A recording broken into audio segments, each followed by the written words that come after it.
Nobody heard the first one. Seeing a quorum of voting members, I call the April 7th Cincinnati School Board meeting to order. Treasurer Wagner, on you. Forget me. Mr. Craig? Here. Mr. Crossett? Here. Mr. Lindy? Here. Ms. Mapp? Mrs. Weinberg? Here. Vice President Bolton? Present. President Moffitt? Here. Superintendent Murphy, please introduce our wonderful students, I believe from Evanston Academy, that are virtually, well, please introduce our students that are leading us in the flag. Happy to do so, Board President. We do have our wonderful students from Evanston Academy today, where our principal, Brittany Tudor, is responsible.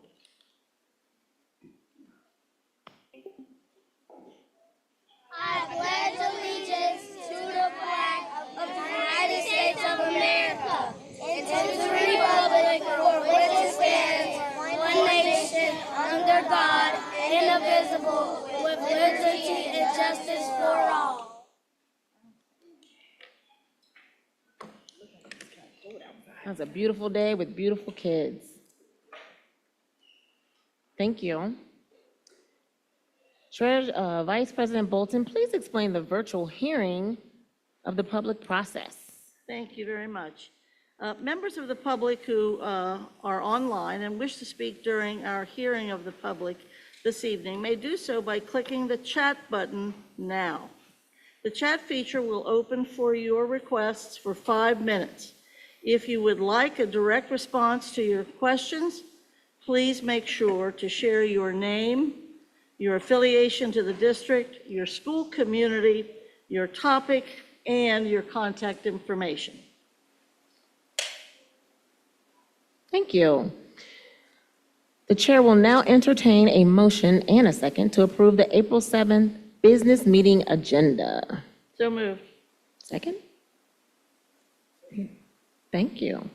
Treasurer Wagner, please call the voting roll. What others, is there any discussion around that? Good. Treasurer Wagner's on you. Mr. Craig? Yes. Mr. Crossett? Yes. Mr. Lindy? Yes. Ms. Mapp? Yes. Mrs. Weinberg? Yes. Vice President Bolton? Yes. President Moffitt? Yes, tonight's agenda is approved as posted. Let's get to it. Superintendent Murphy, please update the board about your following recommendation.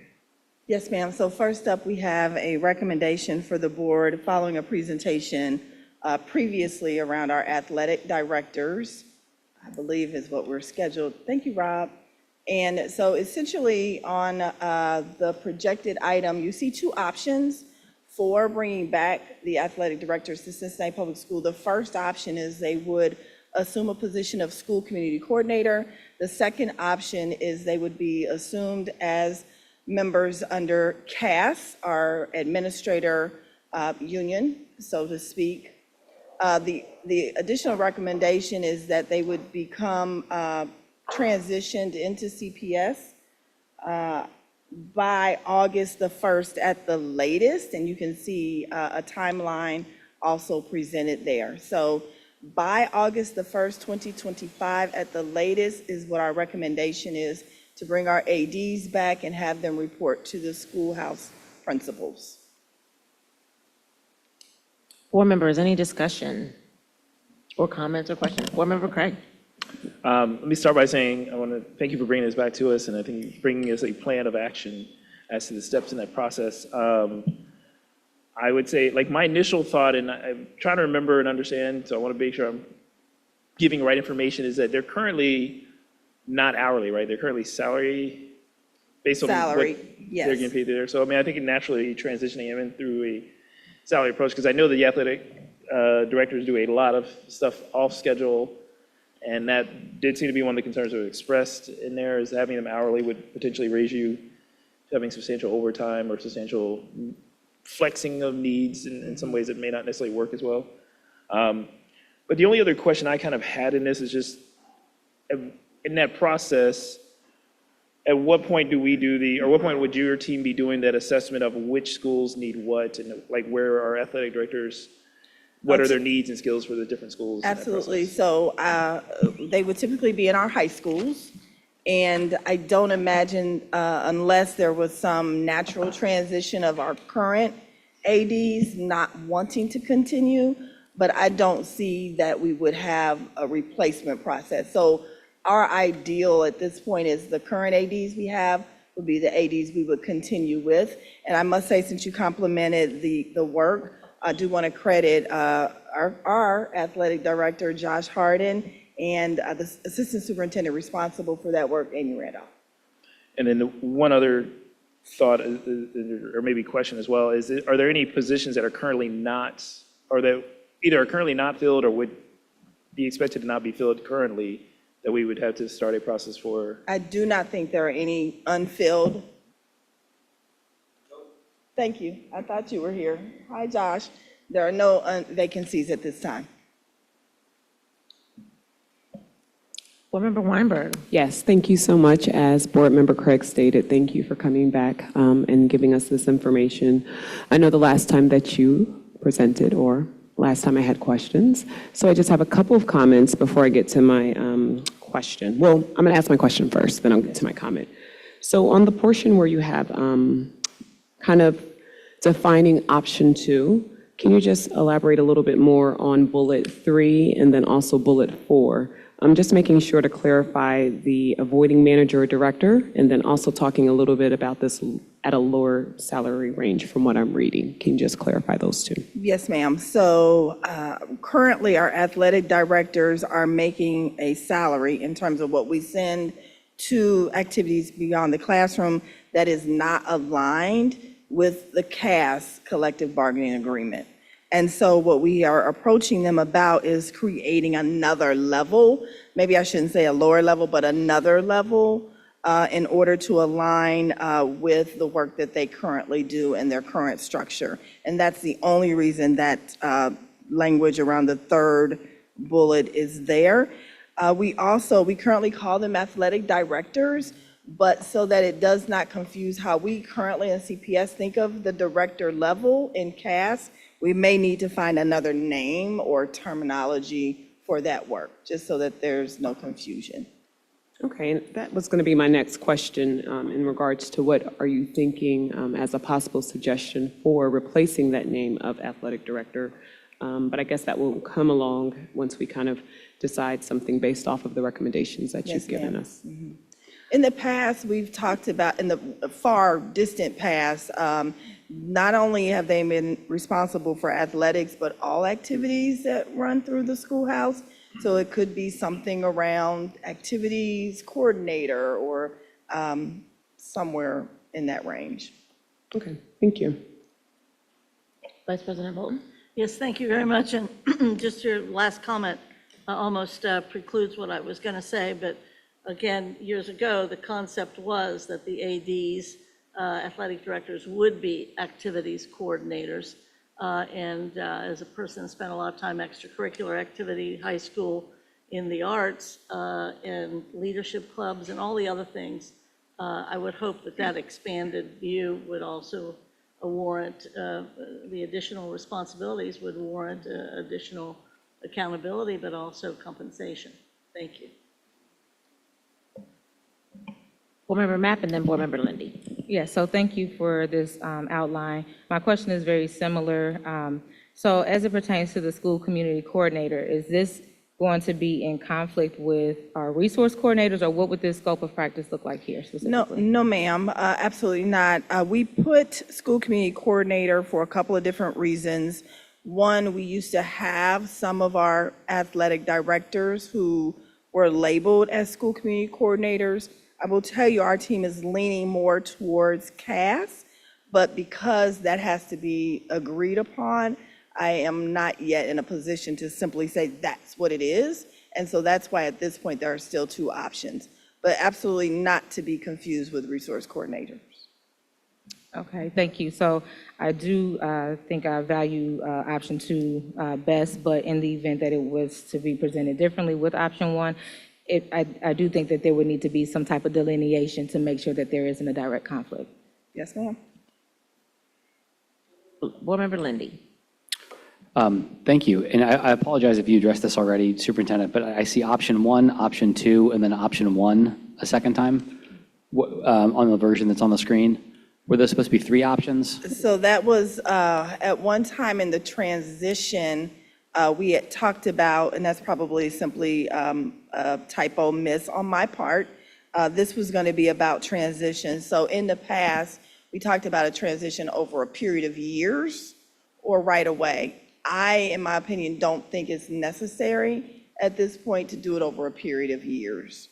So That's great. this probably is simply a typo. So 2 options. And then my question was going to be, and I think you may have just answered this in addressing Board Member Mapp's question, but what your recommendation? My recommendation is going to be that they would transition August 2025. Oh, I'm sorry, option 1 versus option 2. Oh, Which one is the one you think is the best one? Oh, I think the second one, option 2, is the best one. Thank you very Yes. much. And I just have one question. Do we know about what the cost savings would be with either of those options, or just bringing them back in-house? What would there be a cost savings? Would there be a flat line, it's equivalent? There is a cost savings that was shared in the previous presentation. Since Josh is here, I'm going to ask if he happens to remember what was in that deck. I do remember it. Initially it was. What was it? I'll repeat it. Unless they're going to ask more questions. That's okay. I think it was initially a little bit over 100,000, but there was some further communication with ABC on some things that they had with the conversation around the foundation. A good bulk of that savings came from the administrative fee that they said would be waived. So ultimately, there would be some savings or even. Okay, thank you. Do board members have any other questions? Yes, Board Member Weinberg? I don't have a question, and I didn't know if we wanted to completely finish the presentation before asking.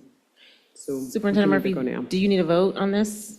I would love to have a vote. Okay, is there a motion? So Yes, ma'am. I'll go ahead and say the motion. But first, again, I just wanted to thank the superintendent for voicing that you want definitely to have our athletic directors back into our district. And I would like to make the motion that we accept your option of option 2 under the CAS school athletic director equivalent with some further, discussions needed. Is there a second? Second. Any discussion further? Let's vote. Treasurer Wagner? Mr. Craig? Yes. Mr. Crossen? Yes. Mr. Lindy? Yes. Ms. Mapp? Yes. Mrs. Weinberg? Yes. Vice President Bolton? Yes. President Moffett? Yes. I just want to point out, what was the vote total there, Treasurer Wagner? What was the vote total yet there? That was 7-0. I'm pointing that out. We are all agreeing. Yes. I got the mic, I'm going to say it. Thank you. So, present the next topic. Yes, ma'am. So this one is also returning to the conversation around resource coordinators. And we looked at this proposal based on our upcoming corridor model. So on the next few slides, you'll see based on corridors, east, central, and west, the names of the schools, our proposed number or level of resource coordination that would be provided, and that decision was made, based on the number of students in each of the schools. And so you'll see that on the next 3 slides. And then we looked at district-wide, a few changes there. And we've also designated which sites are clicky sites because we don't, clicky handles the resource coordinator in terms of salaries on their own, and we appreciate it. Thank you.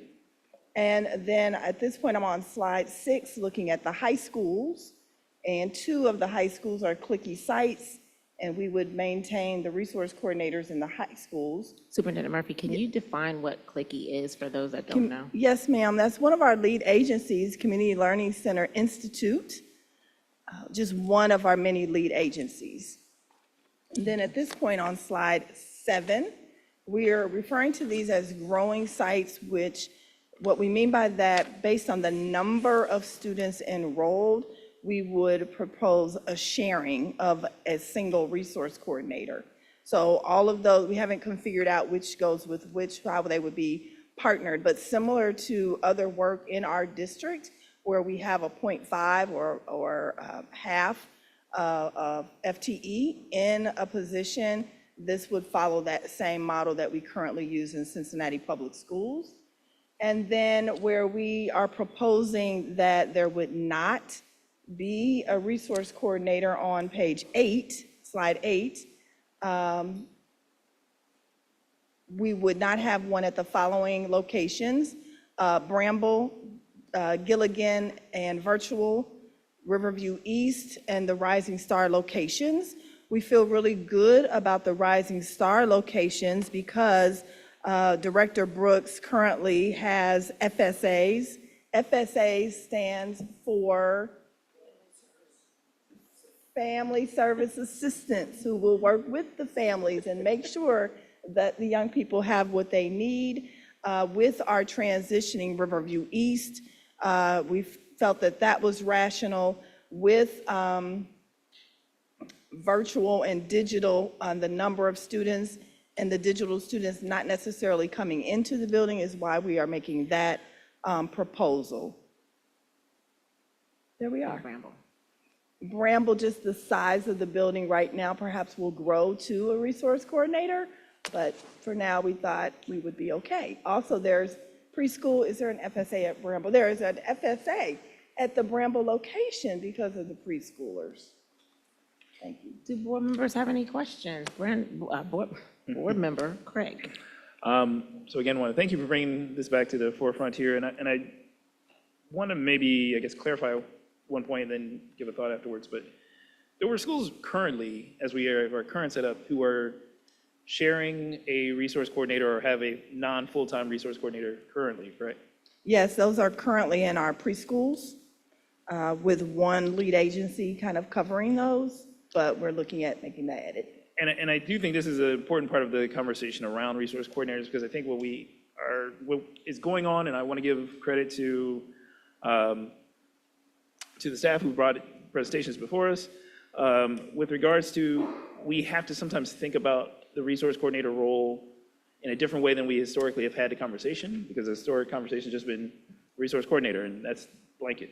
And what we know is that each school, each level of school has different needs, and each school may have different needs for what a resource coordinator would do at that particular school.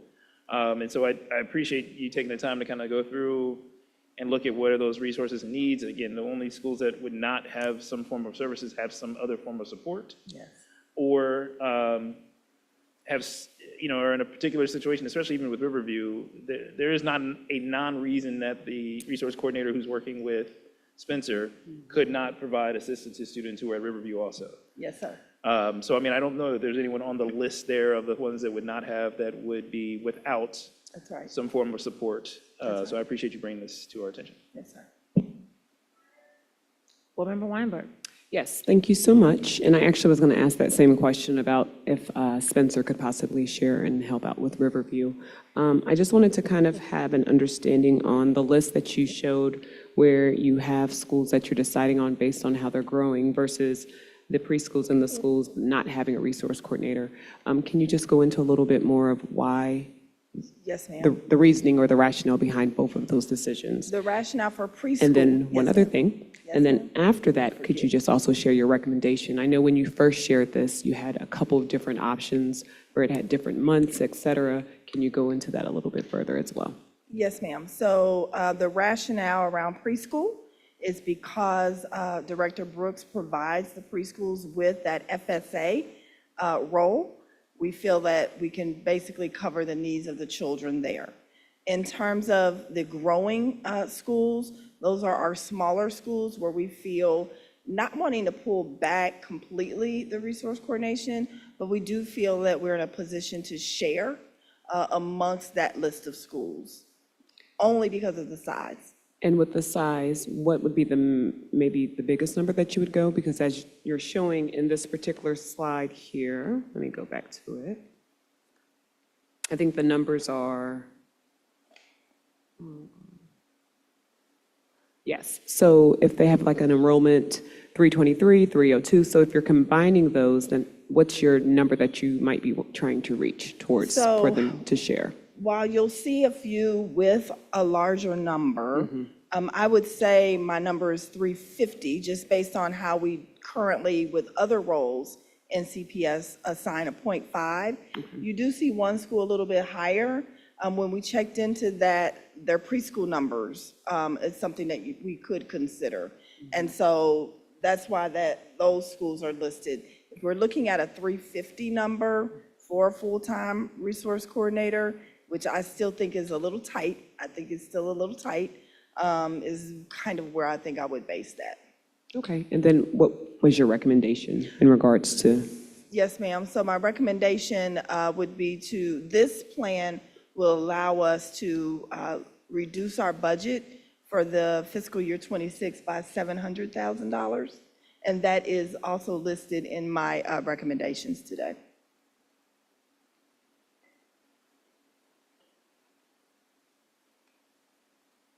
And I do want to also give credit where credit is due to our school community partnership team led by Mr. Sierra Badgett.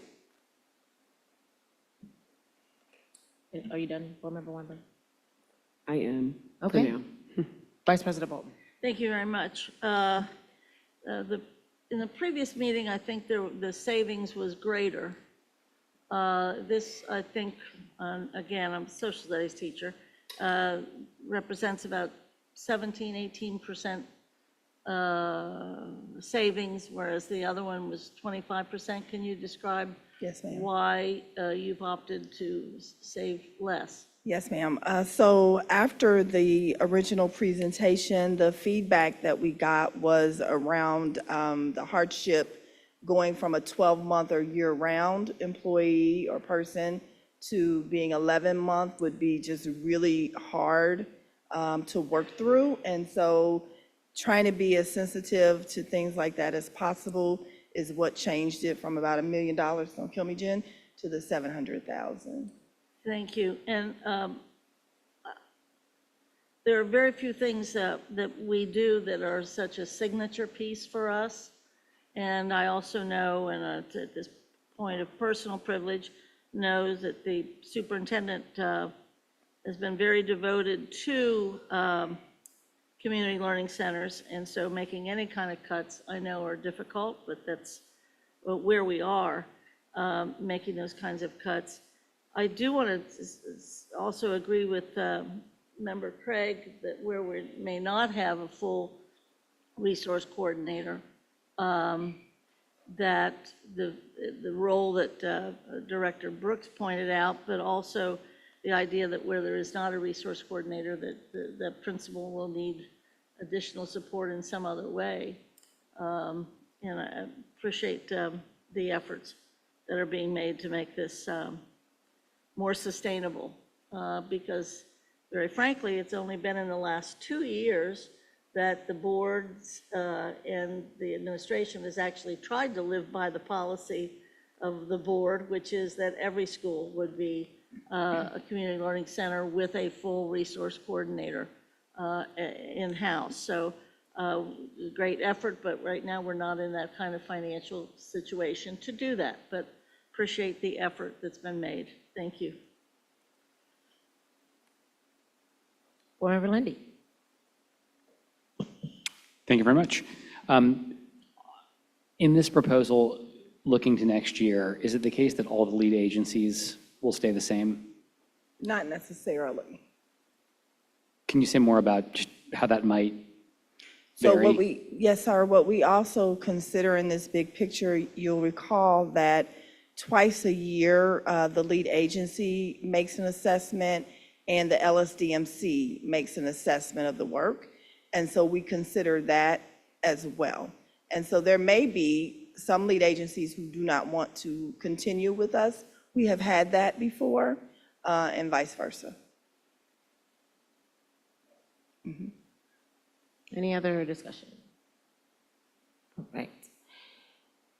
So you have a recommendation. Do you need us to vote on this? I would love that. Okay. So is there a motion on the floor to accept the superintendent's recommendation? Oh, yes, sir. One question. Since it's in the superintendent's recommendations, Well, is it okay if we vote through there, or do we want to do both votes? I mean, I'm not opposed to either way, but I just, You can. Let me ask. I'm gonna just not act like I know the answer to that. Can we just do it, Dan, with, by accepting her recommendation, or do we need to formally vote on her presentation? Okay. Well, we'll vote on it when we get there. Thank you.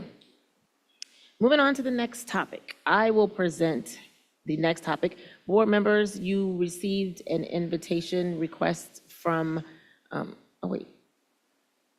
I think that was it. You received an invitation request regarding an appointment to the ABC board, the foundation board. And so we need to discuss two things: a board member, CPS board member appointment, and then a CPS community member appointment to the ABC Foundation Board. The community member would begin after school is over, and the board member appointment, we need to decide. Right now, there are two members that are appointed to the ABC to represent CPS on ABC. However, since ABC has changed, we need to figure out if we want to change that, formally make it just one person the remaining of the year. What do you all want to do? And then we need to give that name today to the ABC CEO, Sally Grimes. Yes, ma'am. I have a question.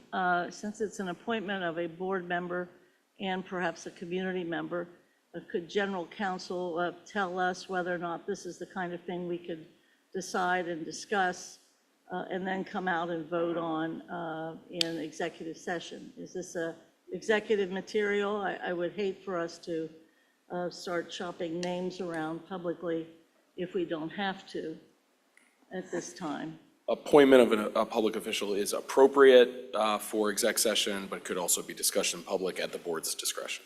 Yes, we've done this with regard to the CPP appointment. We've discussed it publicly, so I don't think it's out of order. No, However, not at all. the board members did receive an invitation, so I asked you all, would anyone consider, and I just needed to hear back one way or the other. And then we also needed to discuss, are we merging the two positions that are currently, because Mr. Crossett, Vice President Bolton, currently sit as liaisons for the ABC from our January organizational meeting. Since ABC now looks different, it's a foundation now, and there's one seat, we need to decide, are we going to keep those two seats for the remainder of this year, or are we going to just have one person for the remainder of the year as our appointed person for the ABC Foundation? I think it makes sense, knowing what the agreement is to create the foundation, that it moved to one instead of two. And then also the effort that we will make to try to select a community representative for us to also sit on the board. So we have kind of two folks, is my recollection. Besides the treasurer and the superintendent, it's a board member and a community member that would then serve on the foundation board. That is correct. It is one board member and then one board-appointed community member. And there is potentially space for two, because the foundation, are increasing their number of board members. And so I got a call from Sally, Ms. Grimes, sharing that there is the possibility of two seats, community seats. So we have the potential to make this just like the Preschool Promise board, where there are two community member seats and then one board appointed seat. So. And I think the agreement says if the numbers don't keep at 25%. It's 25%. Yes. So you're right about the increases, but. Is there a board? Does anyone prefer one way or the other? Ms. Mapp? I just have a question about when is the finalized date that we would have to submit this information to ABC? Because that may give us a little bit more time to kind of process through before we just abruptly make a decision.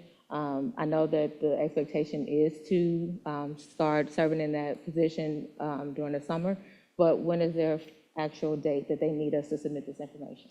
So the ABC Foundation would like the CPS board member appointment name by the end of the day today. That's why I sent that to you all about a week and a half ago via our admin, Ms. Phyllis.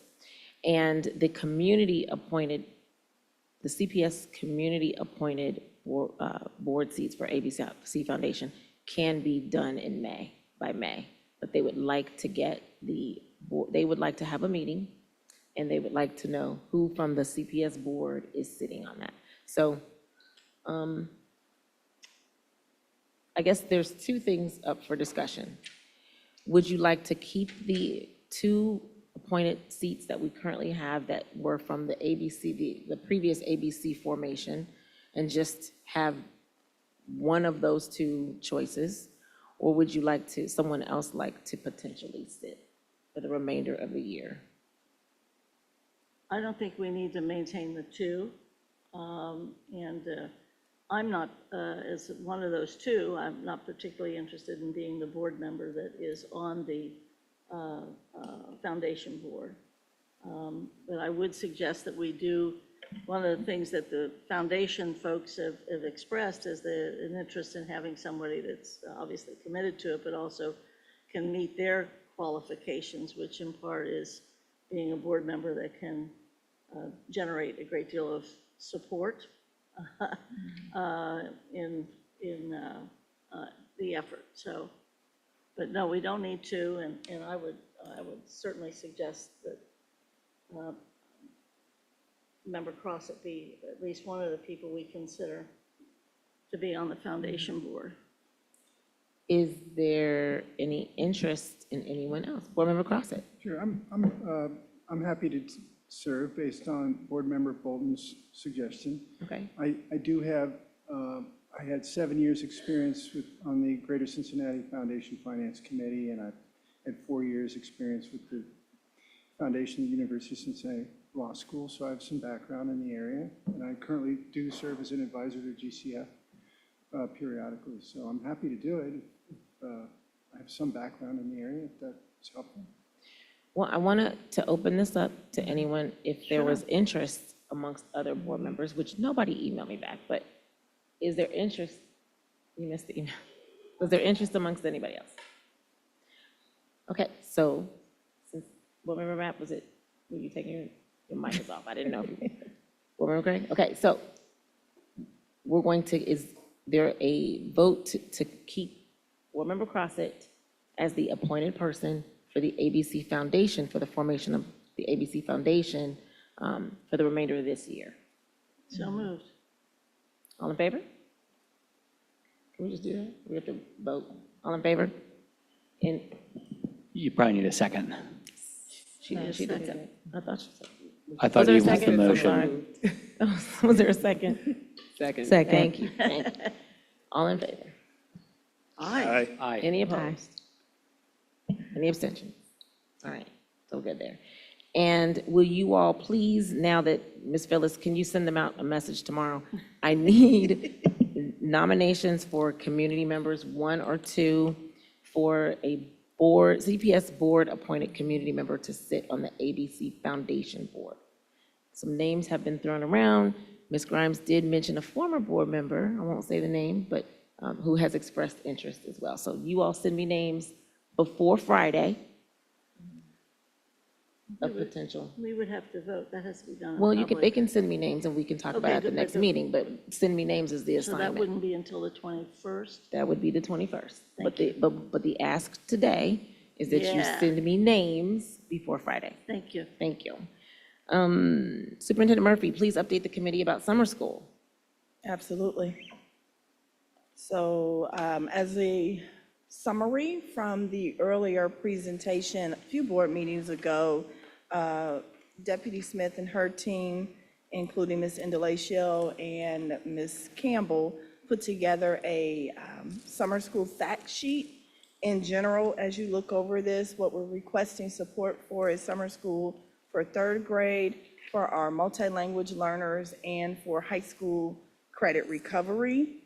And then previously, we were asked for data around some of those pieces. So that is linked in this report for you to see as well.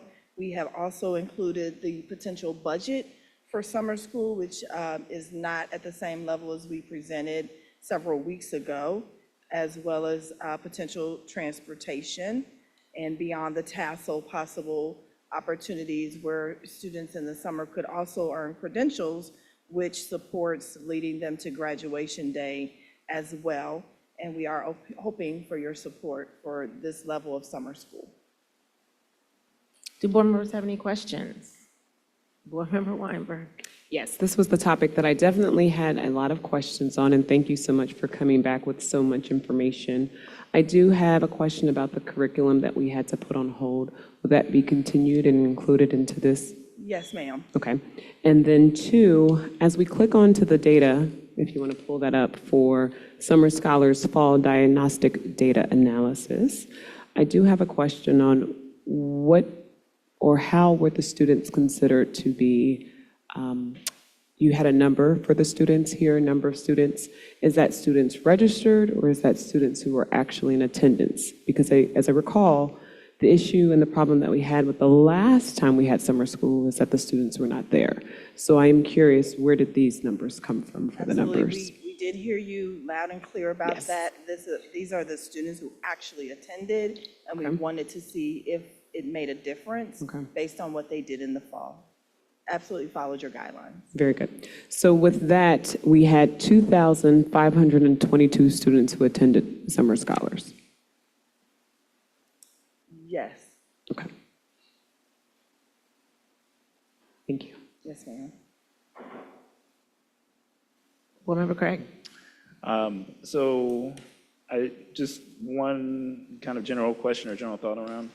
I think it is helpful for us to be focusing on the area of our population growth or enrollment growth that we were seeing, which is the ELL students. So I appreciated that part of being in there. And I know that that's another aspect of our struggles with ELL is that they come in at different levels of where their reading comprehension is, or even their recognition of, their own language, let alone learning English. The only, I guess, kind of question on that lane of it, though, is that I know for the budget purposes, portions of it, we're also looking at using remaining title funds in some other way in various different things.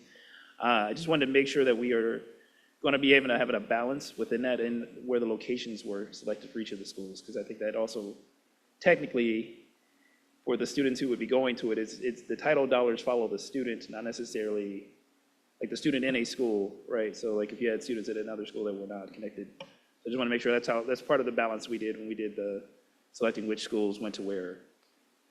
So I want to say, and I'll ask Treasurer Wagner for help, this is a separate pot of title dollars versus what was assigned to schools? Thank you. That's correct. The school allocations, data school allocations, this is using administrative and carryover funds. Okay. And then the only other question I have is just as we look at the long term going forward, I think the proposal includes some ways of incentivizing students to complete the process or to, essentially go for the entirety time there. Will there be any reviews at the end of it to see, again, the success rates, whether or not we were seeing folks who were completing it, the full schedule? Because I think that's still the worry that I would have is that we will have folks who sign up in the initial part, and as life stuff happens, as family decide to take their summer trip or whatever the case may be, that we'll see a fallout at the end of, or fall off students attending at the end of the period of time. Yes, and I think even the previous conversation, it's very clear your expectations around our return on investment for summer school and making sure we're really having young people benefit from it and that it is a good use of our dollars. Any other, Vice President Bolton? Yes, thank you, and appreciate the links and the additional information as Member Weinberg mentioned. To the treasurer and to the superintendent, in previous years, how much money have we spent on summer school, all things considered, including transportation? I know we've been through some difficult times and had to make mid-course adjustments, but just off the top of your head or because you know it, this particular approach seems very lean compared to what we once had. And so to me, it represents, again, some savings and based in part on return on investment, but also based on the fact that we are trying to find as many ways as we can to reduce our costs without too damaging our children. How much have we spent in the past? Do you recollect, or? I remember coming out of COVID, that first summer, first couple of summers, we were asked to provide the opportunity for all of our kids. And I don't know the exact amount. We spent a lot of money. I don't know how many kids actually took advantage, but I think we were maybe disappointed in the number at the end of the day. We used ESSER funds for the first time we did summer scholars, which is what Superintendent Murphy's referring to. And the budget at that year was like 22 million. And the following year, we dropped it to 15 million. And as ESSER funds started to dwindle away, we returned back to title funds and had to drop dramatically because there just isn't as much. I think prior to COVID, we were spending 5 to 8 million in summer school, but the program with each superintendent has changed. So we were serving different kids, doing different stuff. And so, I can put a history together for you and bring it back at the next meeting if you would like, but. I can make it an assignment, but I think that would be beneficial to capture where we've been and where we are now. And I do think that this does represent a savings, and I do know that the community will feel the pain of not being as extensive as we have been, but they need to know it's a financial choice that we've had to make this particular summer, and because I know a lot of families depend upon that summer month, if you will, mine included. So I just think we need to make it as a financial as well as a return on investment argument. How many years do you want me to go back? The pre-COVID, the last pre-COVID year through COVID would be great. Got it. Thank you. Most welcome. Board Member Mapp. Yes, so this question may have been asked, and if it was, I do apologize. But I do know last year's summer school was more targeted, very similar to what we're trying to do this year. Did we see a significant growth with our student outcomes, comparing it to what it was previously when we had the enrichment, and comparing it to just last year where we had more of the targeted focus with ELA and math and focusing on the OST or whatever state test they need to take? I appreciate that question. I'm not prepared to answer prior to the summer of '24, but similar to the financial question, we could definitely bring that data back, if that's okay. Okay, absolutely. And then also, if we can, with this year in mind, possibly track that data as well so that we can make sure that we are seeing growth. And if not, we need to consider what we need to do to ensure that that growth happens. Yes, ma'am.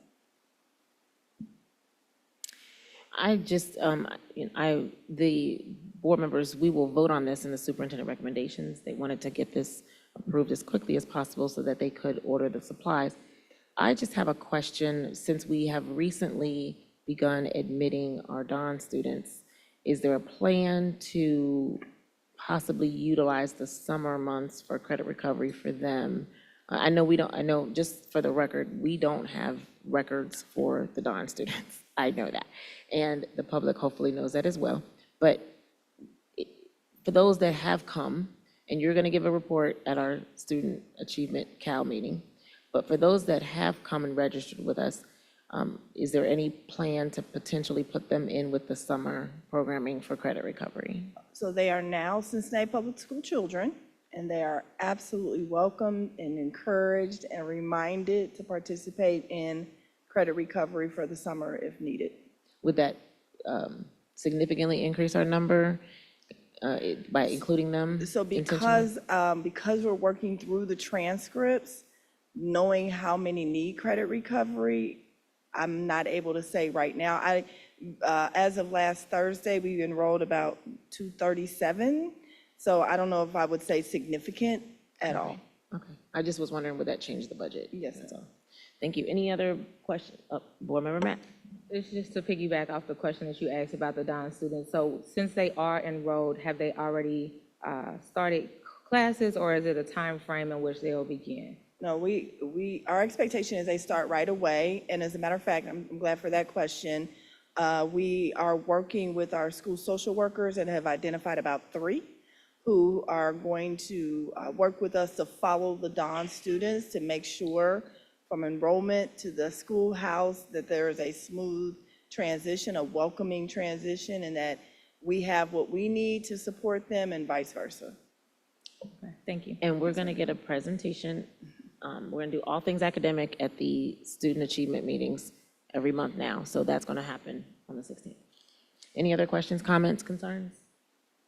Thank you. Thank you. Let's see. We're on a new business now. Do board members have any acknowledgements or announcements? What? Well, you go first. Well, I think it's going to go based off of the order of the slides, but I can go first, or do you want to go ahead and start? We can go together. Okay. Well, We'll just go as it pops up. We'll just go. okay, that's Okay, fine, thank that's you. fine. So I just wanted to give a huge kudos to Josh Harden, his team, and everyone that attended the CPS All-Star Game, and especially the board members who were in attendance, the players, the families, the cheerleaders. You can see from the photos, we had such a great time. We even got board member Craig to dance with us. That was great. It's on the website. We're hitting the CPS waves on the social media there. But I think the biggest thing, as you can see on this slide, Narvis Tribble, a 7th grade student, when I say that her voice was beautiful, it was amazing as she sang the national anthem. She just took the whole room, and we were all like, wow, this little girl has such a huge and big voice. And so I wanted to definitely highlight her. As you can see on the slide, she is a student at SCPA, majoring in musical theater, and she was awesome. She was awesome. I'm going to switch it over to you now, President Moffitt. Okay. So I was able to, Can we give her a round of applause? I forgot about that. Yes. She needs a round of applause. And Josh, and everyone. so I had an opportunity to attend and be a speaker to a sorority event. And one of our students, one of our Gamble students, Destiny Martin, was receiving a scholarship. So she received the Doris L. McAdams Memorial Scholarship, and she is headed to, I can't remember the name of the college in North Carolina, but she is majoring in nursing. So congratulations to her. Winston-Salem, that's right. Had an opportunity to go to the Aiken send-off with some of my colleagues. Again, Josh Harden did a great job with putting together a great send-off with Principal Vota, and we were able to give the Aiken, who we will have a presentation with, give the Aiken basketball team a wonderful, wonderful send-off when they went to state. So congratulations to Aiken. We will have a presentation for them at the April 21st meeting. Congratulations. I attended with 2 of my colleagues, Board Member Crossett, Board Member Mapp. We went to Douglas for their mural dedication. They have some beautiful murals, and they were done, one was done by the staff, and one was done by the students, and then they kind of combined them. So that's what you see there. Just absolutely beautiful project with the community from Ohio Arts sponsoring that. And it was congratulations to them, Principal Hall, and the entire Douglas community. Board Member Mapp or Board Member Crossett, did you want to add anything there? It was beautiful art. It was beautiful. I echo that. It was an awesome experience, and the school, I was really excited to have this addition. If you get a chance, go by. It's in the hallway of Frederick Douglass. You don't have to go far in, but you will be wowed when you get there. So congratulations to them. One of our colleagues, our former colleague, Elisa Hoffman, has school board school, and they had a breakfast. I was able to attend with my colleagues and got a chance to see and hang out with some former board members and former superintendents. Eileen Cooper Reed is in this picture. Alex Kuntz, Carolyn Jones, Tiana Amat. We had some really great food and a great presentation by Congressman Landsman. So it was great. Thank you for inviting us and supporting School Board School. It was a great opportunity. Anyone to add it? Would anyone like to add anything that attended? Board Member Craig was there. Board Member Mapp was there. Anybody have anything to add? All right, congratulations. I think this is the last one. I had an opportunity to go to Winton Hills Academy and during their Her Story session and share my story along with Dr. Smith.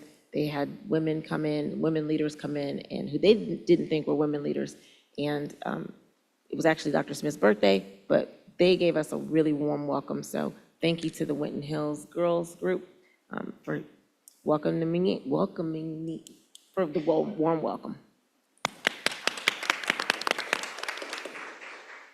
Any other board member, Vice President Bolton? Yes, it's an announcement more than an acknowledgement, but I wanted to share with the board and the administration and the public that the lawsuit in which we are a party,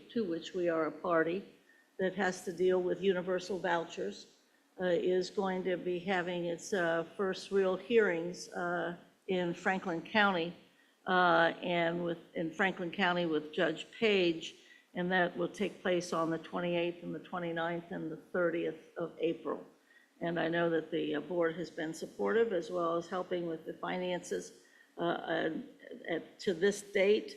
At this time, out of the 600 and some school districts in the state, at least 300 school districts have participated financially for at least 1 year of the last 2 years. So it is growing and a very important case to follow. And I wanted to thank the board and the administration for the support on that. Thank you. Thank you. Anything else? Board Member Craig. I just want to give a kudos out to the staff who came in. I know we were talking about Don Academy earlier, but for the staff who came in and at the drop of a dime came to work and to get these students enrolled. And I think it's just a really good sign of what we do, because to be truthful, this isn't some big win, and from a dollar aspect, this isn't something that will come in and make everybody suddenly we have these huge numbers of students. We're talking about 200 some odd students at this point, but it was the right thing for us to do, and it's the right thing to do. And I really want to applaud those folks who step up when it's the right thing to do and they do it. It's a really good thing. So appreciate all the staff who popped in on a Sunday when you could have been out at brunch with me at Cheesecake Factory.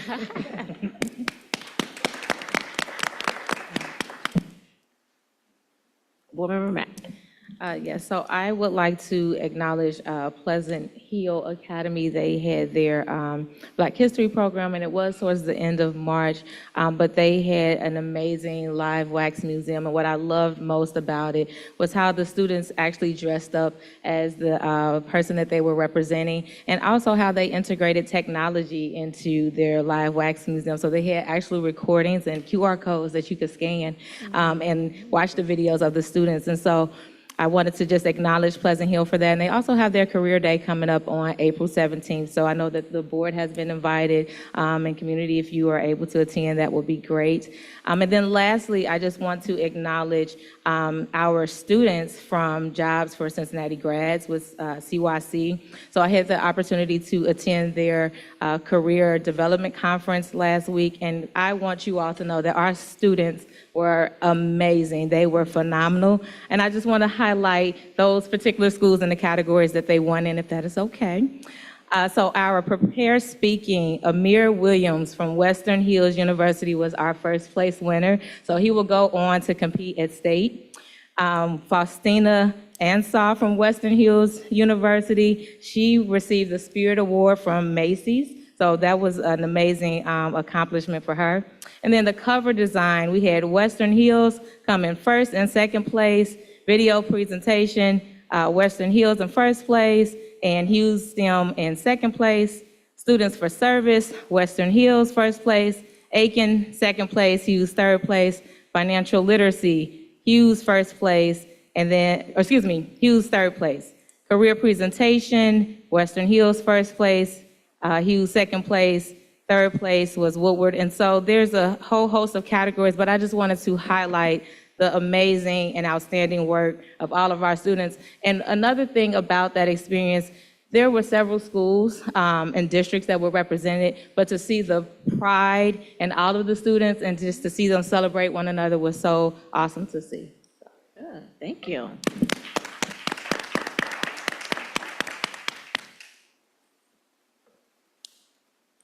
All right, Superintendent Murphy, please present any announcements that you have, and then Treasurer Wagner is going to go after you. Perfect. I have a few retirees. First up is teacher Levy Smith from Schroeder High School, a long-term music teacher in our school district. And on the civil service side, we celebrate Barbara Phillips, a custodian 2 at South Avondale School, and Rhonda Sperling, a paraprofessional at Pleasant Ridge Montessori. Is that it? Oh. Mika Terry, a security assistant 2 at the School for Creative and Performing Arts. Thank you for your service. And then I have a few kudos I'm super excited about. The first, from Saylor Park School, we are congratulating Sky Verhoff, I'm probably not pronouncing her name properly, a 7th grader who earned all state in wrestling. Wow. Yeah. And then I'm super excited about this next kudos. This goes to our Business Advisory Council. And some of you may remember we had a Business Advisory Council before the state required a Business Advisory Council. But this year in particular, I am celebrating them for being a 4-star designation and a recipient of the 2025 Business Educator Leader Awards for Excellent Business Advisory Council from the Ohio Department of Education and Workforce. And our very own Mike Turner leads that work. And Mr. Crossett is the current representative from the board. Thank you, guys.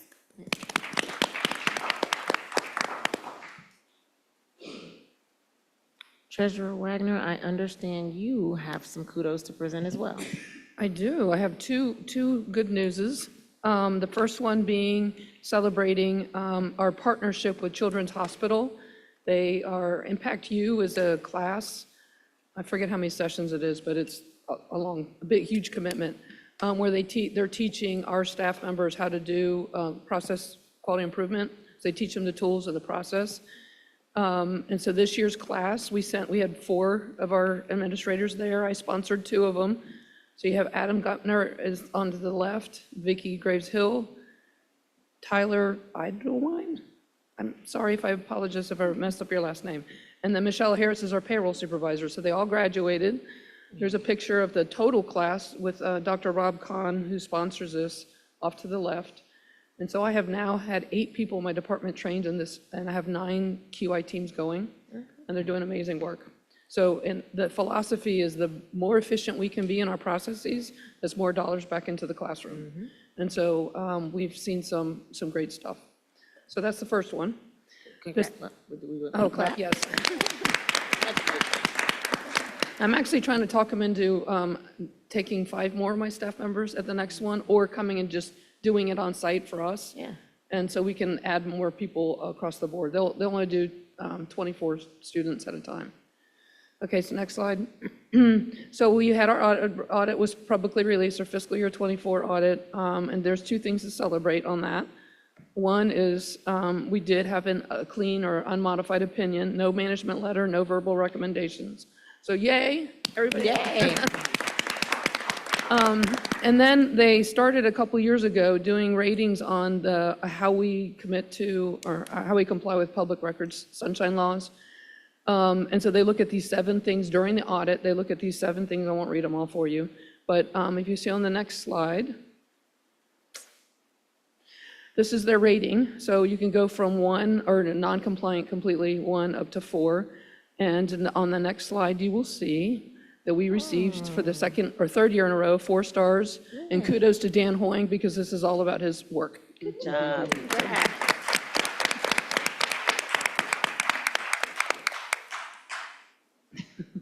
Thank you. Thank you. Board Member Weinberg. Yes, so I just had one more kudos that I wanted to give. I'm not sure if everyone knows or knew or were able to attend, but we had our first ever girls flag football game on Friday for 10 of our CPS schools. So I just wanted to give a huge kudos to all of those players and the coaches and anyone who came out to support them. So, Congrats. Thank you all. Vice President Bolton, the chair is now yours to conduct our hearing of the public. Thank you very much. We are now at the item on our agenda for hearing the public. Each speaker will have 2 minutes and will address all comments to the presiding officer. If you're online, once a request to speak has been granted, you'll be invited to enter.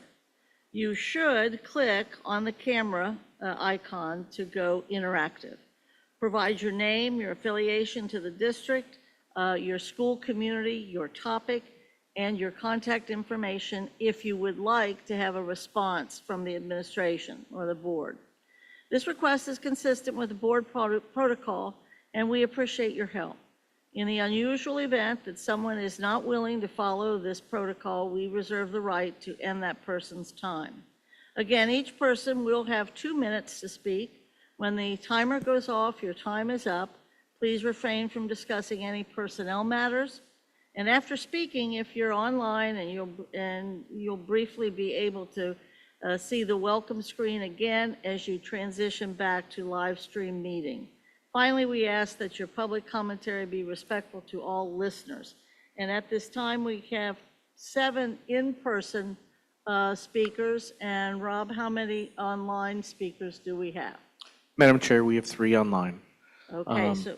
Also, a thank you. quick note, the camera for the podium has malfunctioned, so we will have a wide shot. So we just wanted to share with the speakers in person that we mean no disrespect when it's a wide shot and we can't show them speaking. So, Thank you, Rob. I appreciate that. And why don't we start with the online folks this time? And while they're speaking, we'll hear, if you would, the first three folks to speak here in person will be Britt Bourne,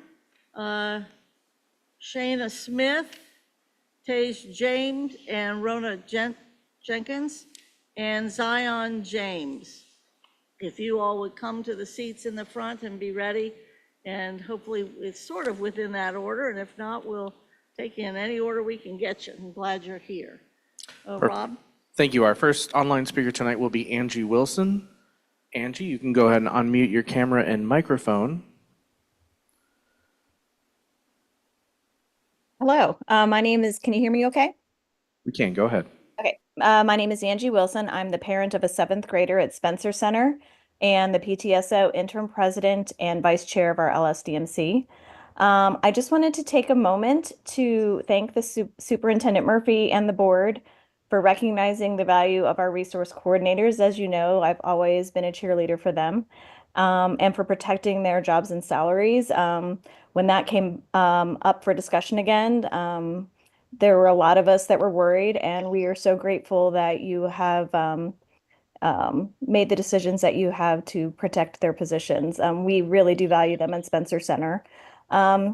As you know, Spencer Center and Riverview East are displaced this week, and while we love our building so much, I don't want this to come off as a complaint in any way. I do feel that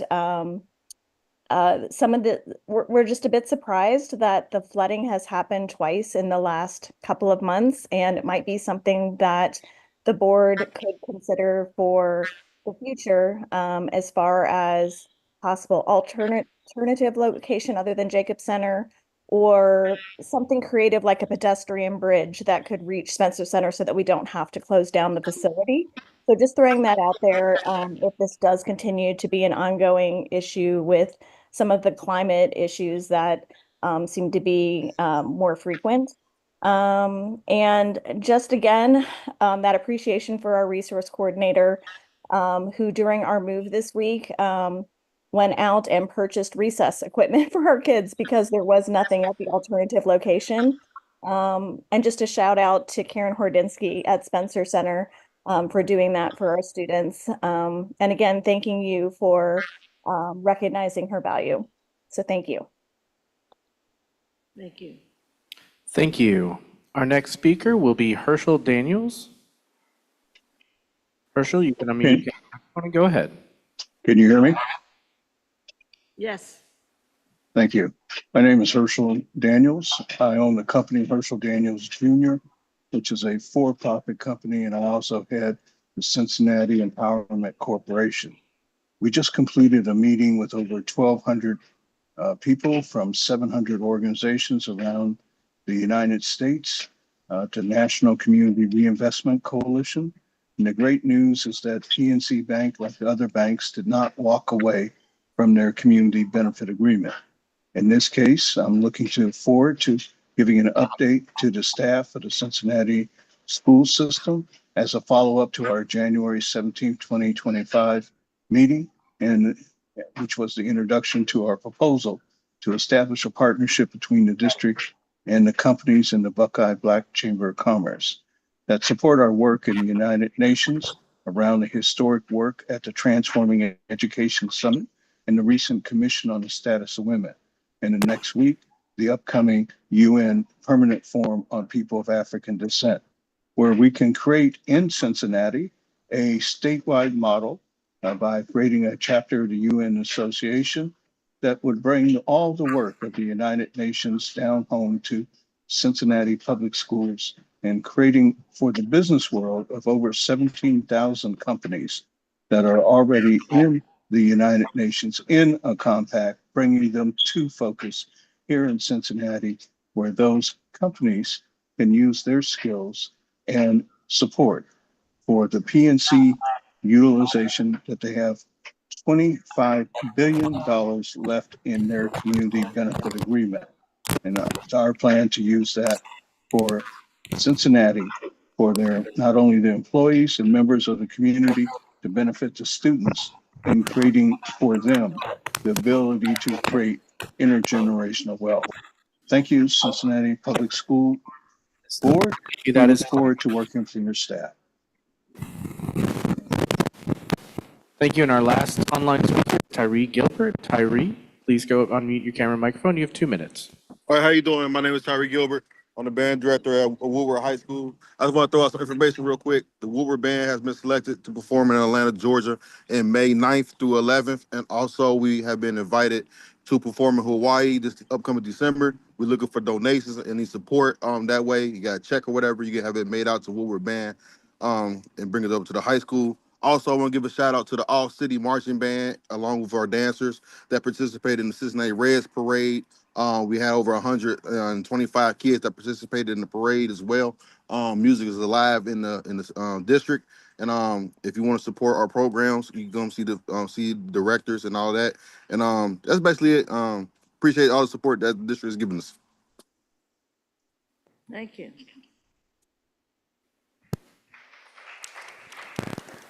And now we'll start with the in-person presentations. Britt Bourne, followed by Shayna Smith, followed by Tej James and Mona Jenkins. I wish I was that tall. Good evening, everybody. My name is Britt Bourne, and I'm a Silverton Council member, and I also sit on the LSDMC. And I'm here tonight to share why it is untenable for Silverton Elementary to share a resource coordinator position with another school. As a Silverton Council member, I've personally worked with our resource coordinator each year on a number of events and projects, including Girls on the Run, Math Academy, and our annual Color Fun Run and Walk, which I know some of you have attended. The village has also worked closely with the resource coordinator and other school community partnership events, including our annual Fall Fun Festival. Simply put, events like the Color Fun Run and the Fall Fun Fest would not be possible with a dedicated school resource to help bring them to fruition. Looking solely at school population doesn't really tell the whole story. As of today, Silverton Elementary has 323 students. I noticed it said 312 in your presentation earlier. It's 323 as of today.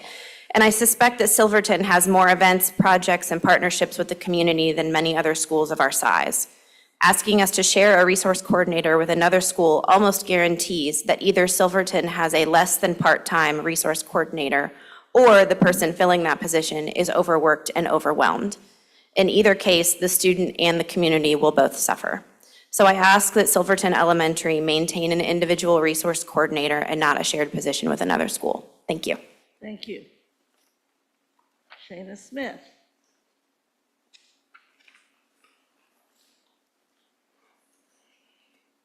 Hello, I am also here to bring kudos to the amazing students and staff who recently participated in the CPS All-City Marching Band performances. The mission of the All-City Marching Band is to inspire, educate, and empower middle and high school students through music, performance, and teamwork. By fostering a culture of excellence, discipline, creativity, and respect, the program cultivates leadership, personal growth, and a strong sense of community among students across the district. Under the direction of Brandon D. Smith, Alden Chapman of Aiken High School, and Tyree Gilbert, who we just heard from Wilbur High School, with the support of Dr. Isadora Rednick, the All-City Band has brought together over 200 students from schools throughout CPS, including those without formal music programs. Through meaningful performance opportunities, enrichment days, and inclusive collaboration, students gain access to impactful educational and musical experiences. Highlights include performances at the Cincinnati Reds Opening Day Parade, the CPS All-Star Basketball Game, and Miami University's Day of Champions. Through this experience, graduating seniors have been able to take advantage of scholarships and the matriculation into collegiate music education, dance, and marching band programs. To the students, we are so proud of you. You represented yourselves, families, and CPS well. To the band directors and dance coaches who work tirelessly to make sure CPS students are prepared to not only be good musicians and dancers, but to be great leaders and contributors to their communities. This job can sometimes be thankless and hard due to limited resources and support, but we appreciate your dedication and commitment to our youth within the community and district because the focus is and should always be the students. Josh Johnson, Mr. Gerard, Terrell, Thurman, Josh Strange, Sharon Stevens, Shayna Darden, and Jasmine Johnson Hayes.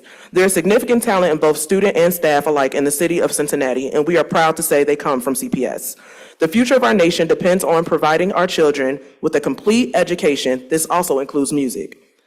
Where words may fail, music will speak. One band, one sound, one city. Thank you. Thank you. Mona Jenkins and Tage James.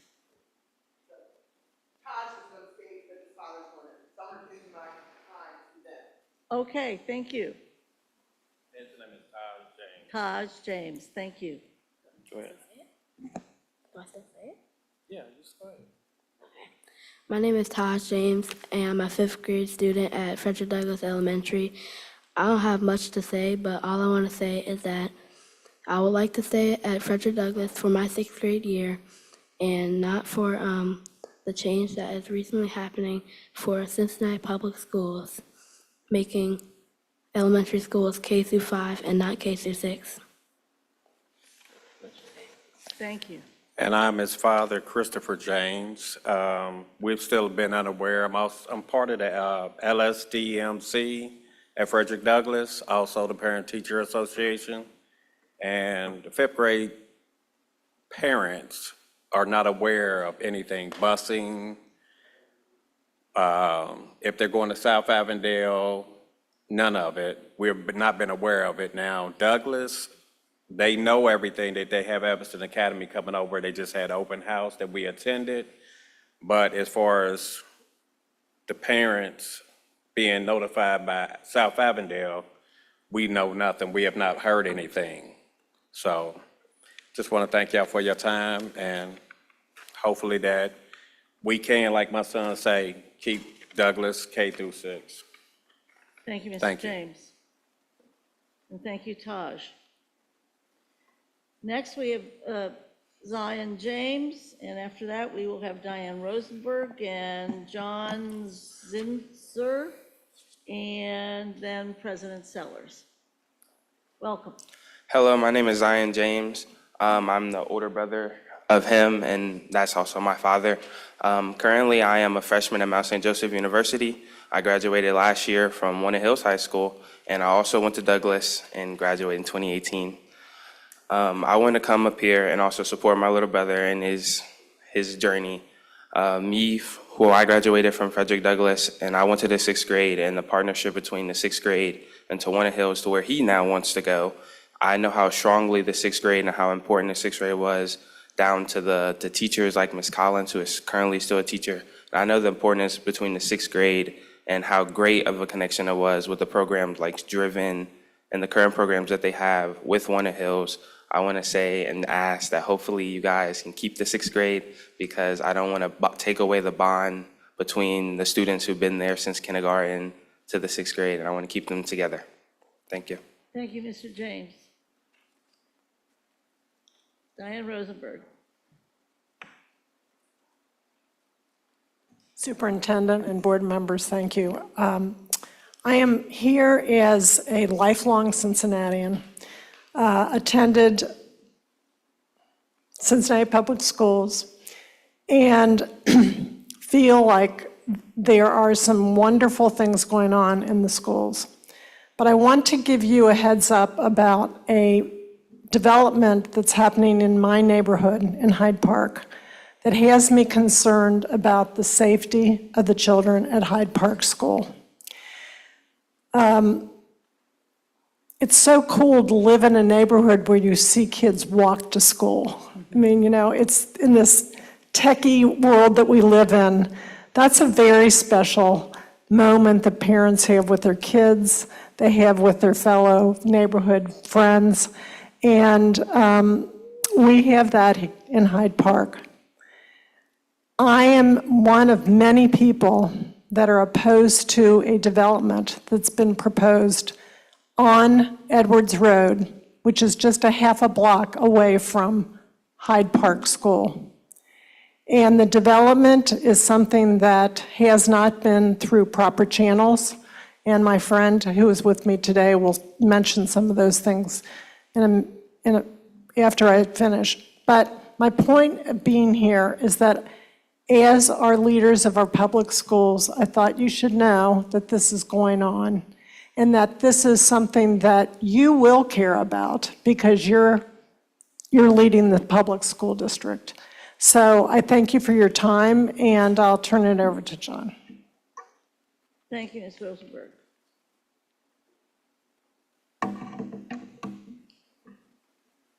Good evening, and thank you for this opportunity to speak with you all.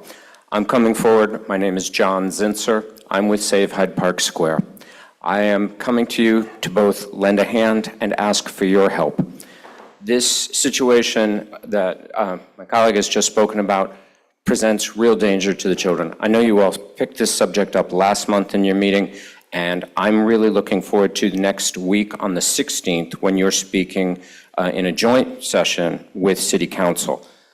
We have recently completed, or we are currently conducting, a survey of the families at Hyde Park School. And so far, we have over 30% of the families responding.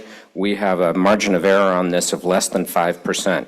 Do people currently believe there's a pedestrian safety issue at Hyde Park School? 92%. Are they concerned that in the 2 to 3 years of construction and the increase from the development across the street that it will increase the safety issues? 94%. And here's the one that really surprised me most, and I think should matter to you too. Do you believe there should be an action plan created with input from Hyde Park School parents to fully study this development's impact on pedestrian safety and find an acceptable solution before City Council votes on this project? 96%. They are willing to put in time and effort. They are asking you for help, as am I. I am imploring this board, please, to request from the city who has not provided you adequate information or the developer who has not communicated with you adequately, that with City Council next week, you request from them an MOT, a study of the transportation impact while the construction's going on, and an improved TIS, transportation study, for what the long-term impact will be, so that they won't hold this vote until you have the information you deserve to make a proper decision. Thank you for your time. Thank you very much. President Julie Sellers will be next and last. And just to remind the audience that may not be familiar, as president of the Cincinnati Federation of Teachers, Julie Sellers is not obligated to stay within the 2-minute time frame that the rest of members of the public are. President Sellers. Good evening, everyone on the Good evening. board and CPS and community. On May the 6th, it's on a Tuesday evening, CFT and CPS is going to be having a community town hall to save our schools. We're going to learn about the current attacks on public education, and we want everyone to be able to make your voice heard. The doors will open at 5:30 p.m., and the speakers will begin at 6, and it will be over by 7:30. An hour and a half of your time is going to be well worth it, because with the actions that we are going to be proposing, we believe that we will be able to have an impact on the final budget formulas for all of the districts in Hamilton County. There are three main speakers who are experts in the school funding area. Scarlett Bowder, and she is an advocacy and communication solution person for the Ohio 8. She works with all of the urban districts and most of the mid-sized districts. She has been working diligently for years on the school funding formula and is going to give you an update, not just on the funding formula, but also all of the other legislation that's going to have a negative impact on our district and every other district in the state of Ohio. Stephen Dyer will also be speaking, and he has very informative PowerPoint slides that are super informative for everyone to really understand what is happening with the funding formula. Mr. Dyer is the former chair of the Primary and Secondary Education Subcommittee of the House Finance Committee, and he has been doing this work for years. He actually came to our district probably 14 or 15 years ago when the vouchers were first starting, to really let our district know exactly the negative impact that vouchers were having on our district with those pass-through dollars. And then the third speaker will be Dennis Willard, and he is the communication director for Vouchers Heard Ohio. He was a State House reporter in Columbus for 23 years, but he, as Vice President Bolton mentioned earlier, most of the districts in the state of Ohio are now involved with that lawsuit that's going to be heard soon. There is going to be this expert panel, but we will also have an audience Q&A. We're going to have a few classroom teacher testimonies, and there's going to be great opportunities for advocacy. On your flyer, there is a QR code so that you can register. If you take your phone out now, you can go ahead and register so you don't forget, and then you will be given some reminders as it gets closer to the event. This is something that we planned at our last Ohio 8 because we felt that it was important for all of the urban districts to have this conversation. We are going to be, I have been reaching out to some of the superintendents and treasurers in Hamilton County that I know.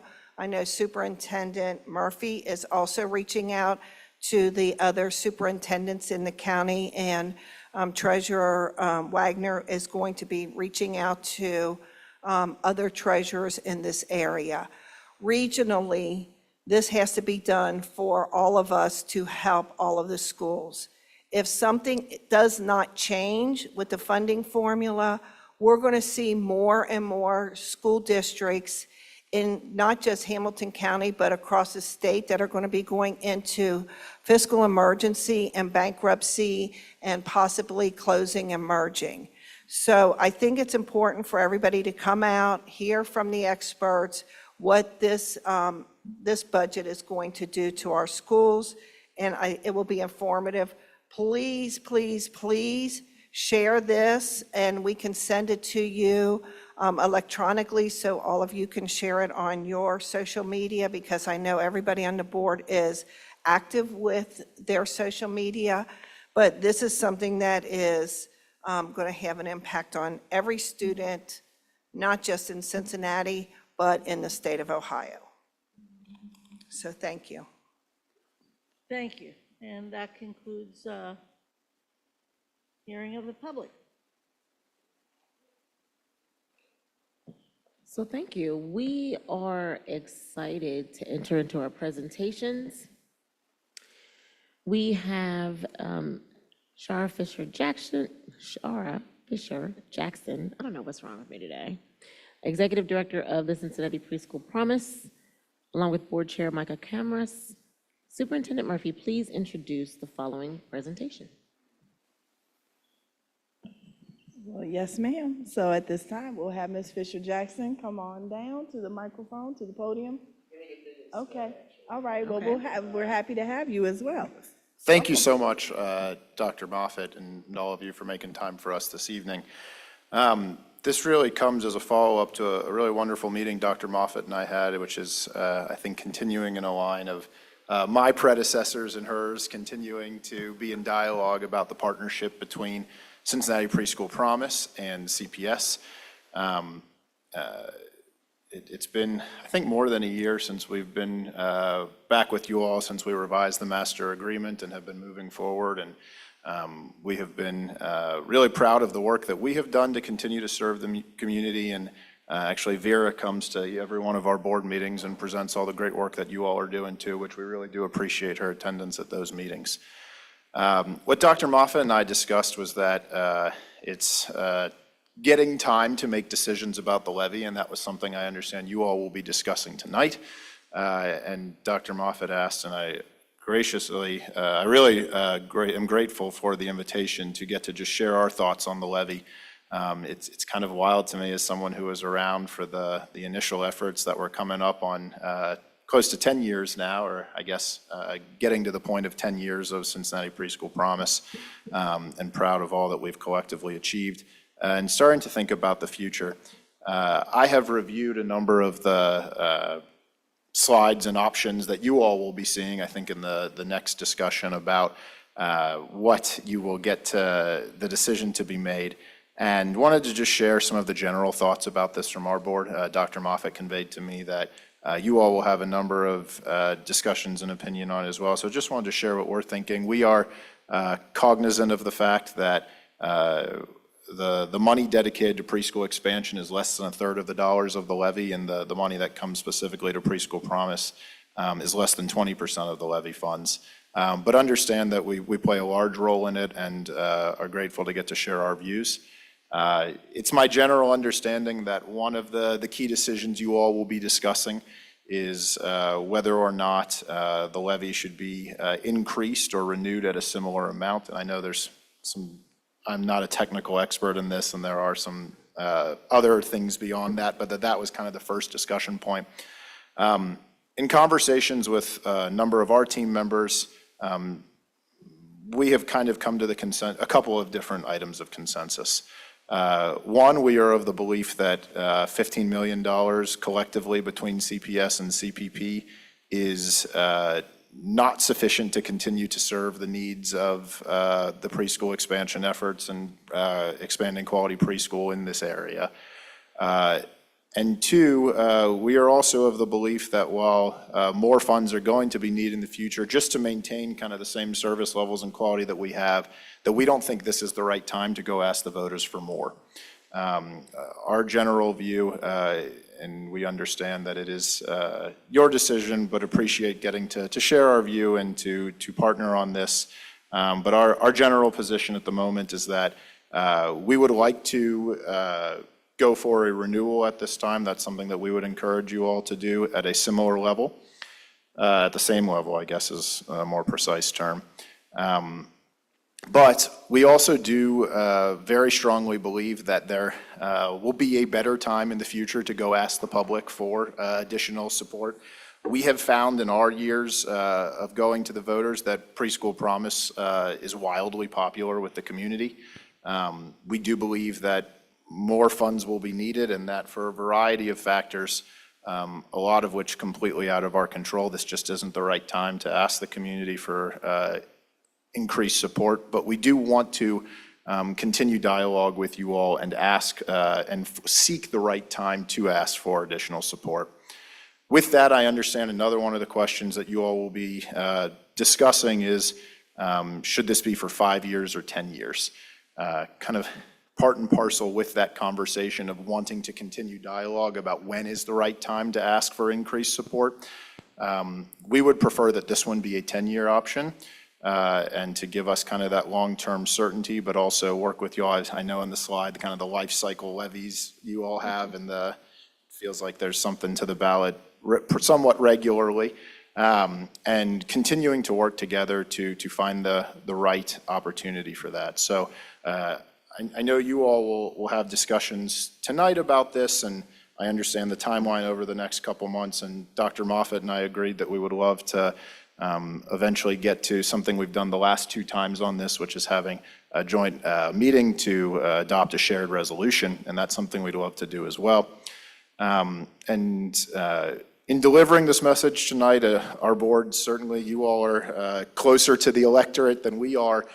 This isn't, hey, we think it must be this option, but we're asked to convey what we think is the best course right now, and wanted to share that to you all with the hope that it'll inform your decision. But we're eager to be a part of this process. We understand how important it is.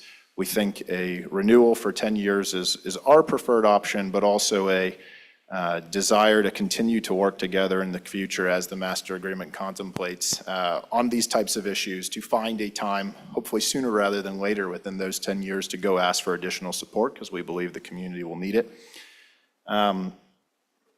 That was a lot quickly. I know you all have a lot to get to tonight. The last thing I'll say also is we would love to have any of you at any of our meetings at any time. Dr. Moffett mentioned to me that some of you have questions about data and programs and success, and we regularly go through these things just as you all do, and I know when we get to come here, we get 5 to 10 minutes, an hour or so into the agenda to give an update, which we are grateful for, but we'd love to have you all at any time. We post our meetings. If you come as a special guest and would like to present, we'll make sure you're first on the agenda, but we view that as another avenue to continue to have these discussions. And have loved when some of you have chosen to come, and the door is always open. Would love to have more. So I'll stop if there are any questions. I know you all are going to be discussing this, but wanted to make sure if there were any questions, I was able to answer them. Thank you. Board members, I know that was quick. I've been telling everybody be quick. You took me literally, Micah. You did it. You did great. I appreciate Board that. members, do you have any questions? Vice President Bolton. Yes, thank you so much for this more than a decade partnership, and appreciate the advice that you're giving as a full partner in all of this. Appreciate it greatly, and it was a wonderful television, broadcast tonight from or whatever it was. I think it was Channel 19, kind of highlighting the executive director, but also the good work of Preschool Promise, and I thought it was outstanding and appreciate it. I was particularly thrilled with the data that they presented within the newscast that I think Shara was talking about, in part of if you look at the national or state level of preschool participation, the preschool participation in Greater Cincinnati as a result of what CPS does and what the private partners do through Preschool Promise and this partnership that we have, a percentage I think that was quoted in Greater Cincinnati was 41%, when some of the highest anyplace else is 20%, and the more national average I think is around 10. And that's a credit and to the work that everybody has done together. So thank you, and kudos to that the broadcast this evening or last evening, but I saw it on Facebook repeated.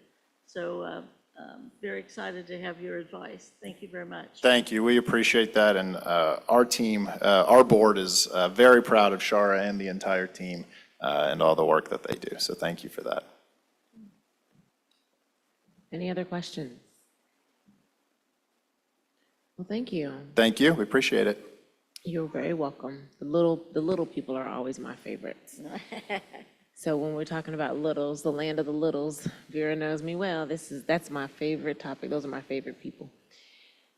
As mentioned, we do have a levy discussion, and I'm anticipating that it's going to be Very, very interesting and informative, especially for our public and our board members. So Treasurer Wagner, please present your levy topic. Good evening, and I apologize in advance for my voice. I'm recovering from laryngitis. So partway through this, Mike's going to tag team with me, just because I sound like Mrs. Lou Rawls right now. But so we're gonna have a wild ride on levy discussion. Let's go, next slide. So this is just a quick picture of our levy structure. The blue is our continuing fixed rate or current expense levies. The three off to the left are our three fixed sum levies. And we have 7% of a bond levy that helps fund our facility master plan. And so just as a summary, almost half of our levy money comes from fixed sum levies, and this will be important a little bit later, while the rest are just continuing. Okay, next slide. So also very quickly, our property tax income represents 62% of our general fund revenue. So we have real estate tax, we have personal property tax, that's public utilities, and then over to the left, you can see the property tax allocation. That's the money the state reimburses us for their homestead and rollback credits. Next slide. Here's the Sync slide showing you, it's been corrected, there was an error on a previous one. So what we're looking at is the $48 million renewal that's been renewed. This will be the second renewal. It's currently on a 5-year cycle.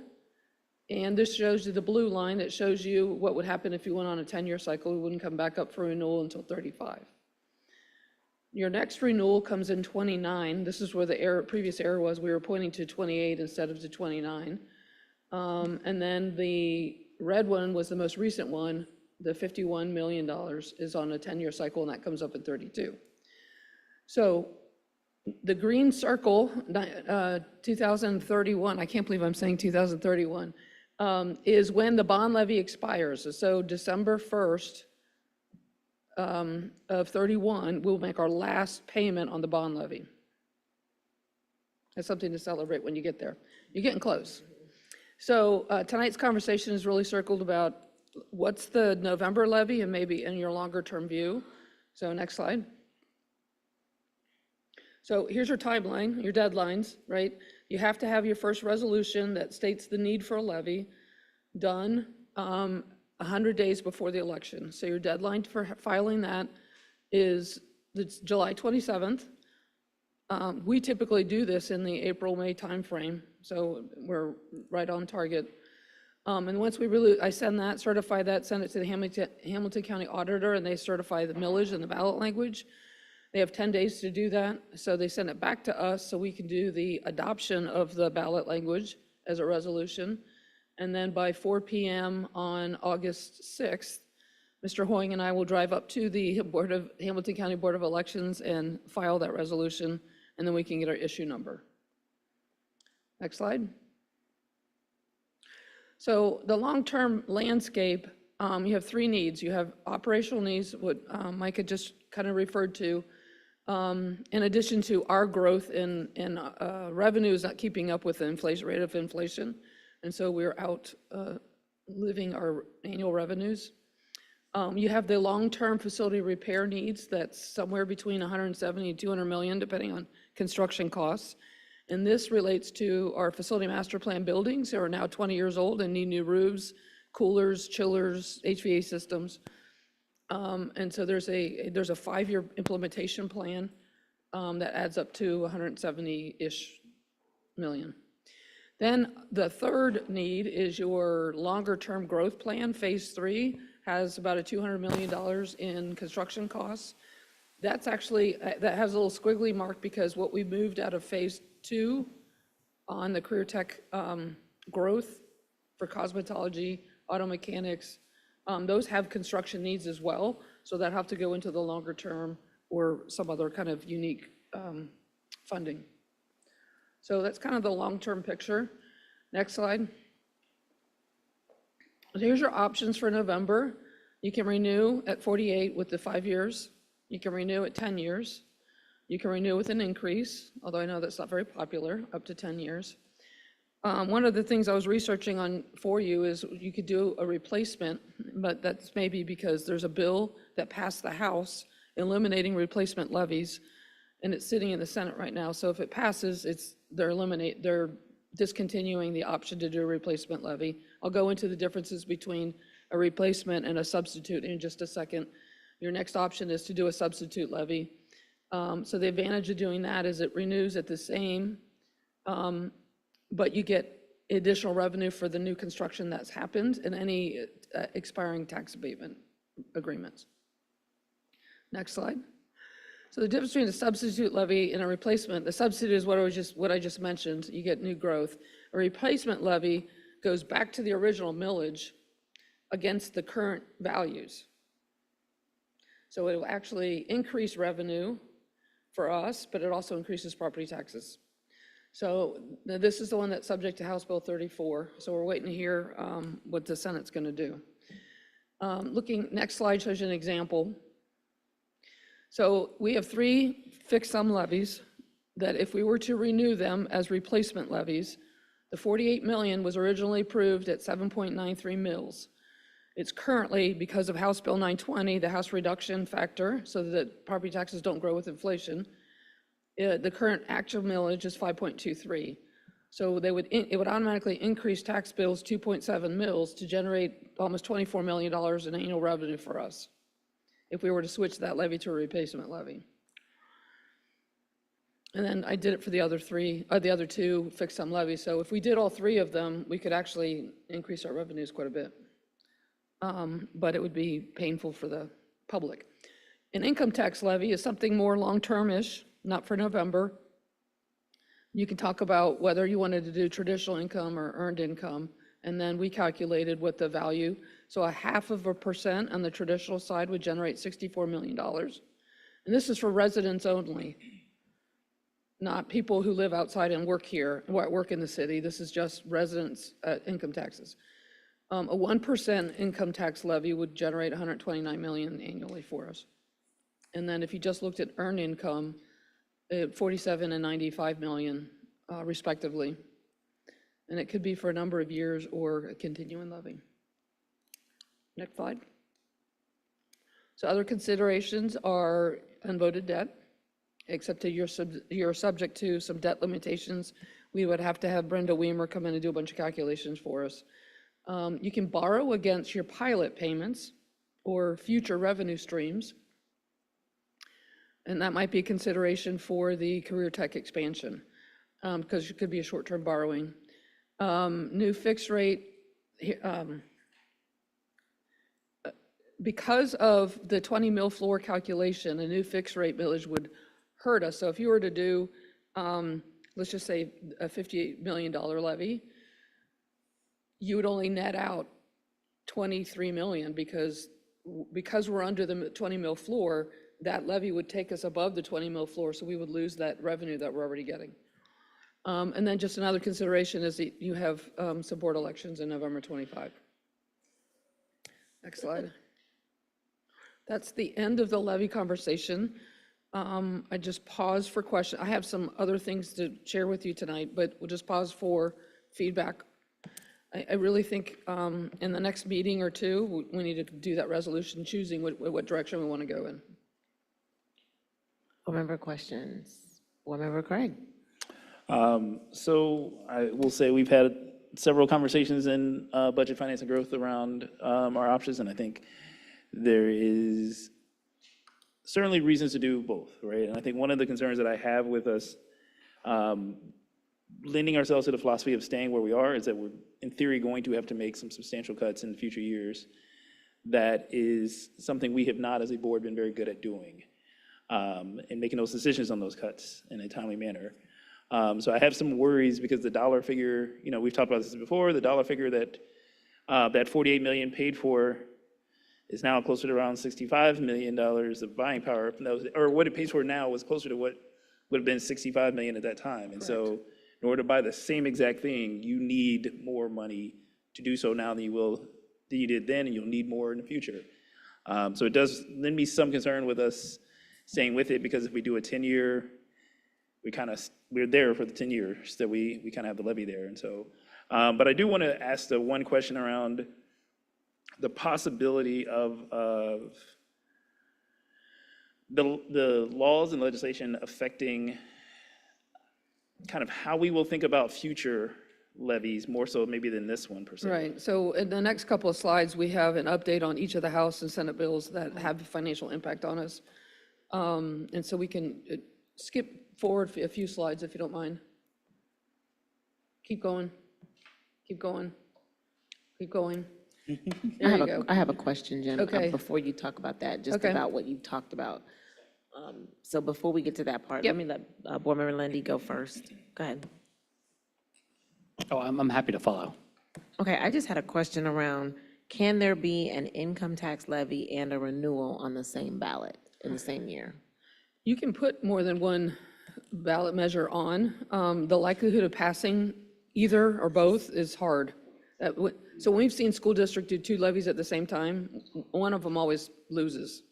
I know that, I think Wyoming was the one that I'm thinking of more recently last year that had an income tax levy that failed, but I'm just wondering, you said that that was a longer process on slide 10, so I was just wondering, is that something we could start now, or would that be something that we would have to plan for a year? So I said that a longer planning because it's going to be a harder communication, and you're going to have to start socializing it.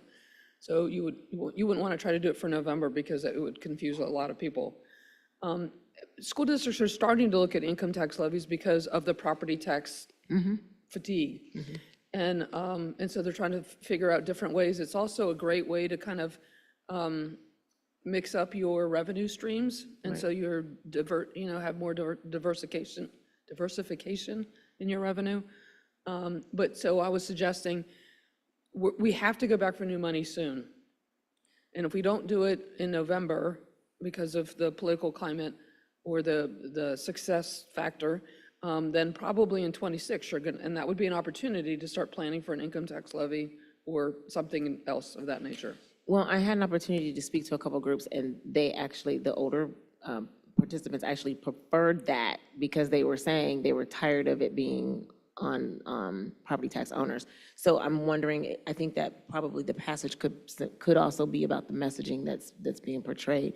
My other question is, if we were to do an income tax levy, would there be a way to support Preschool Promise under that so that it is more broadly supported financially? Like this is the 48 million, but I mean, is that also a possibility to look at Preschool Promise support on an income tax levy? You can, under income tax levy, you can choose whatever you want to support, so yes. Okay, thank you. Board Member Lindy?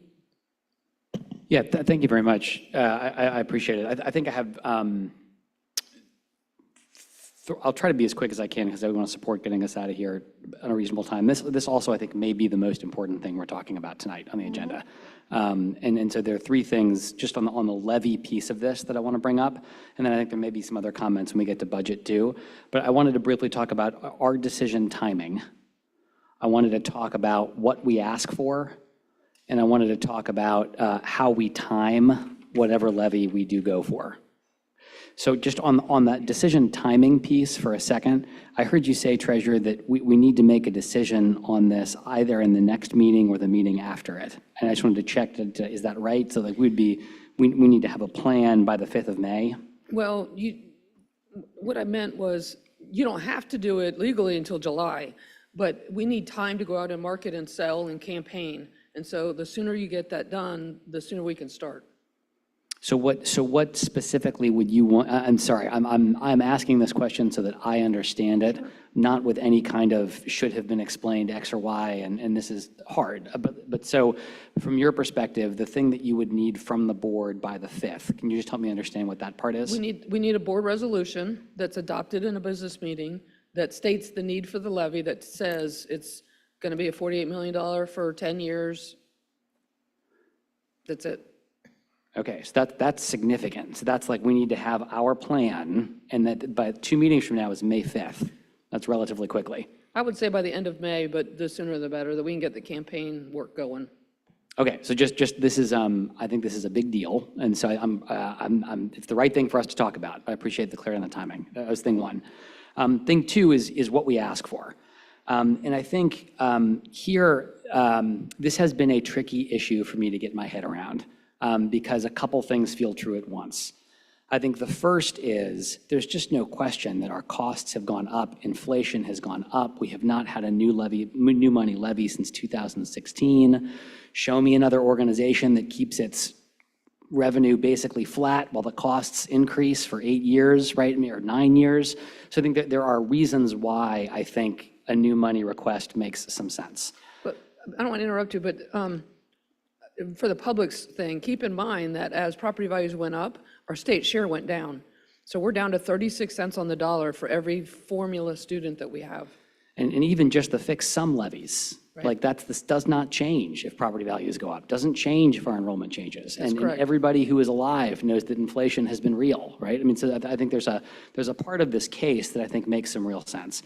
The other thing that is also true, though, I just want to share two numbers.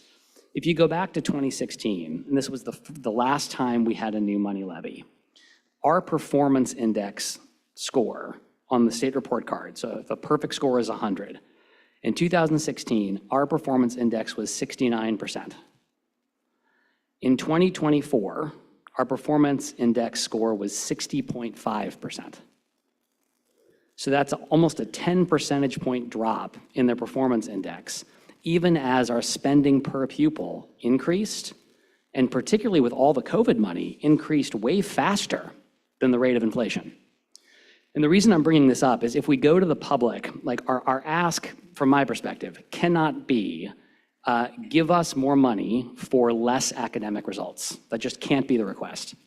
I think it has to be, because I do think we need more money, I think the request has to be, give us more so that we can do more. And so as we're thinking about what do we ask for, particularly if this is going to happen over the next few weeks, I think we have to be able to say, maybe we are saying we're going to ask for a renewal and we buy ourselves some time on this issue. I would certainly support that. But if we're going to ask for new money now, I think we need to say what's going to be different so that when we do have more dollars, we're going to see a different kind of return. So I said that three things. One was timing, one was what we ask for. The third is just like how we think about we time this request. I think I may have missed this, but one thing I don't think I've heard come up a lot is about when the city is going to ask for a tax increase around the Futures Commission. And so I think there will be a request from the city to increase the income tax in Cincinnati. And I think that we just cannot fumble the ball on the timing of this because we have to think about voters being asked to approve multiple tax increases and when that's going to happen and how we navigate that in a way, because all these things are important. And it's not like we have to find a way to do this. I'm committed to helping us find a way to do this that works and gets us better outcomes. That's all I have to say. Thank you. Thank you. Vice President Bolton. Yes, thank you. I think everything that Member Lindy cited and raised is absolutely in need of major consideration by all of us. Again, I was heartened to hear from Preschool Promise their recognition of the difficult times. I was also heartened that they too understand that what I think is valuable, which is the extension to 10 years. And it's a practical reason for me, because if we extend it to 10, we can leapfrog a number of our other requests that we're going to be making in levies, rather than bunch 3 of them together or 2 of them together and what have you. Back to this particular topic, I would be supportive of the 10-year. It grieves me to think in terms of the fact that the purchasing power of that 48 million is significantly changed over these years.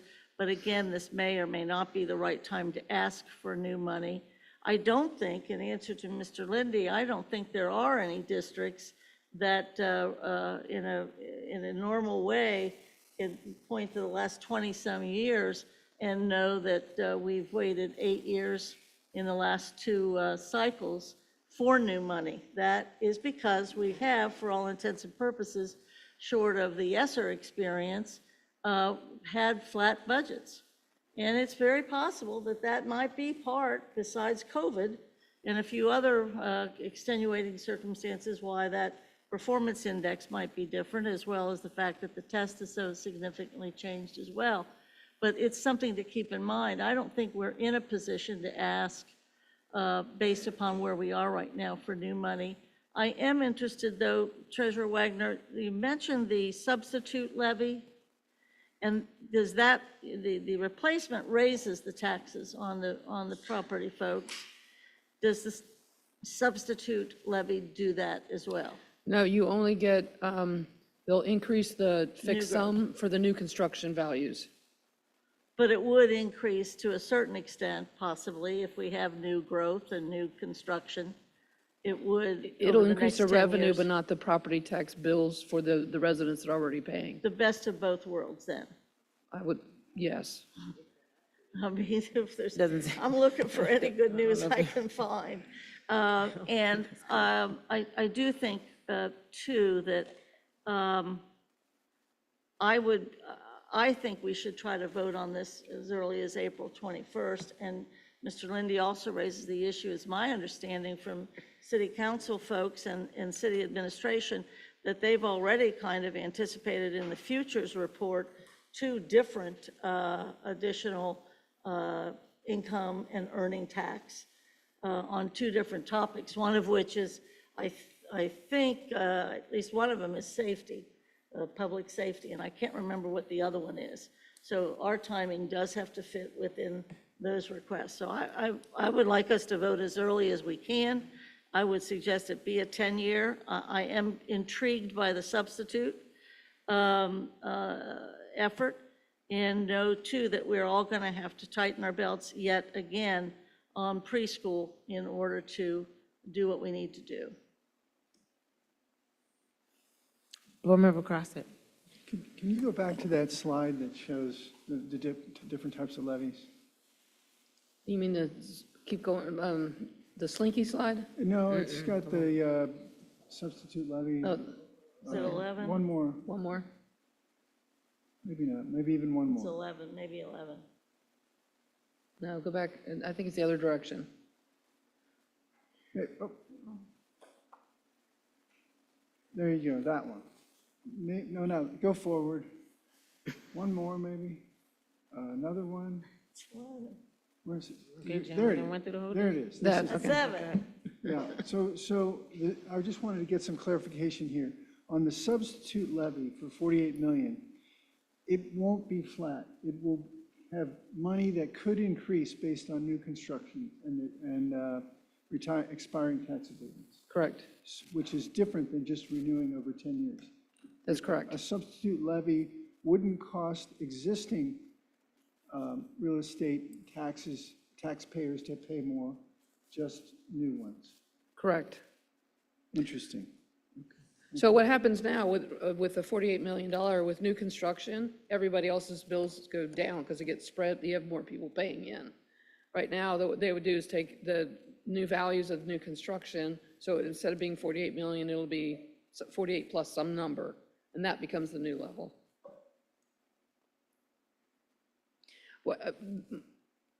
My concern is some of the language in some of these House bills on whether that would throw us under the 20 mil floor or not.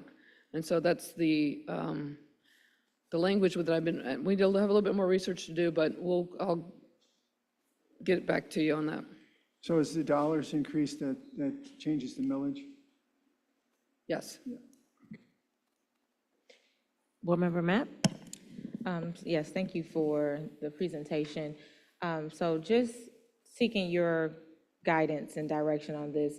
I know we have the options available, and I know we will be having to make a decision soon, but I'm interested in knowing what would be maybe hypothetically the recommendation that you, as well as Superintendent Murphy, propose to us as we're trying to really think through the decision here.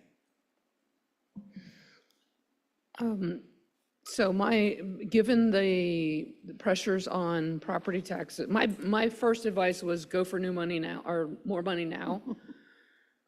These last couple of years in budget cuts has been very, very painful.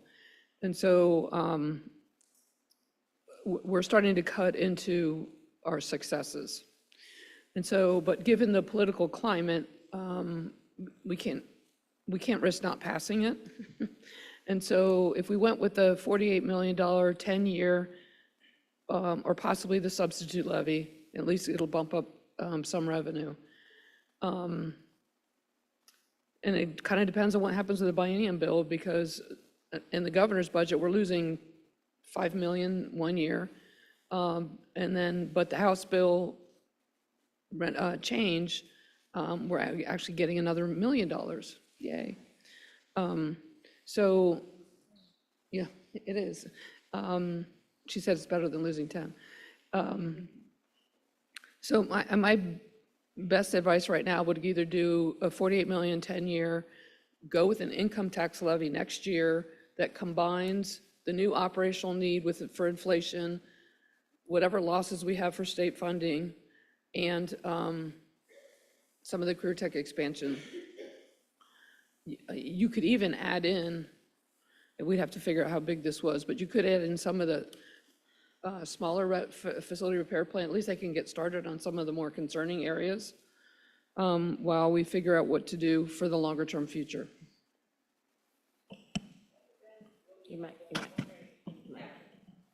Sorry, that was really helpful. And I'm wondering if you could capture that maybe in like a graphic where you're saying what we would spend in the renewal levy, or what we're hoping to accomplish in the renewal levy, as well as with the income tax levy. I think that would be helpful, like visually, not just for myself, but maybe for others, just so we can see what options are available as we're thinking through it a little bit further. Okay, so let me repeat what I think I hear you saying. So for the next board meeting, come back with a slide that shows the different options under an income tax levy and what it could be funding over the next few years. Got it? Yes. Thank you. Board Member Gregg. I just want to also kind of bring back to mind, though, one thing before we move too far past this part is that we also have some facilities needs that we actually currently have no means of paying for. And the reality is, I think we can put some things into, yes, and we can come up with some ideas, yes, that still is not guaranteed to pass next year. But at some point, we have to have come up with some dollars to pay for facilities needs that we've been putting off for the last 2 to 3 years, that we've had presentations on, that we've been told multiple times need to get done. And so, the one thing I do worry about is, again, I think some of the conversation we're having around needing new funds is very much true to what the climate is, but I don't know that necessarily we'll see a different climate next year. And so I think it would behoove us to have something more than just a 1-year plan towards whatever we do for a levy, because I think if we're having just a 1-year conversation every single time, then maybe towards Board Member Lindy's point, we'd have to go back and justify every time we'd ask for that next dollar, and for everything that we ask for the next dollar for, as opposed to having something more comprehensive that shows that we have a longer term plan that would get into what's been thought about with regard to the bond levy possibilities in 2030, 2031. So. I'm going to add my 2 cents in last, but I'm supportive of the renewal as a substitute. I also think while the climate is glim politically, it's also kind of positive that people are paying attention to what the governor's budget is doing to public education and what the nation is doing to public education. So explaining that we are trying to be sensitive and coming up with an income tax levy as a means to not have to tax property tax owners, I think would be very well supported, and it would be appreciated amongst property tax owners. I think it's about messaging. It's about getting this passed, because this is supporting our littles, and also our attempt to try to just not raise property taxes, but look at a different form of generating revenue. And I think that's messaging. I think that's awareness and education and getting people to understand, using the momentum that's already created. But I do think that, and I also know we're going to have budget discussions for the next couple of board meetings. Jen's already given me an outline about what needs to happen when, and so that's already been planned for our next meetings. But we do have to make some decisions, and it's great that we're talking about this now. But if you're asking for my opinion, it's the substitute so that we can continue to support the littles. And I think we also, with regard to messaging, need to state that if the renewal is not passed, it would adversely impact preschool promise very quickly and preschool education. That's a messaging issue. I think a substitute in how this would impact current property tax owners, and it wouldn't raise their property taxes, but it would impact others. We need to get with the city on abatements and kind of get some figures there. But I am looking, I as a property tax owner am wanting to see that the district is paying attention that this is a burden, but also recognizing that the state's not helping, they're taking away, and this spreads it more equitably. So did you have anything else? Was it Board Member Lindy? No, I appreciate this discussion a great deal, and as I said earlier, I think this and the budget may be the most important things we talk about tonight. I think I appreciate what Member Craig said a moment ago, that there's no guarantee that the politics next year might not be worse. And I wanted to just be really clear, although I'm certainly open to the idea that our best strategy at this point is a 10-year renewal, I'm also open to us saying, now is exactly the right time to try to do something bigger.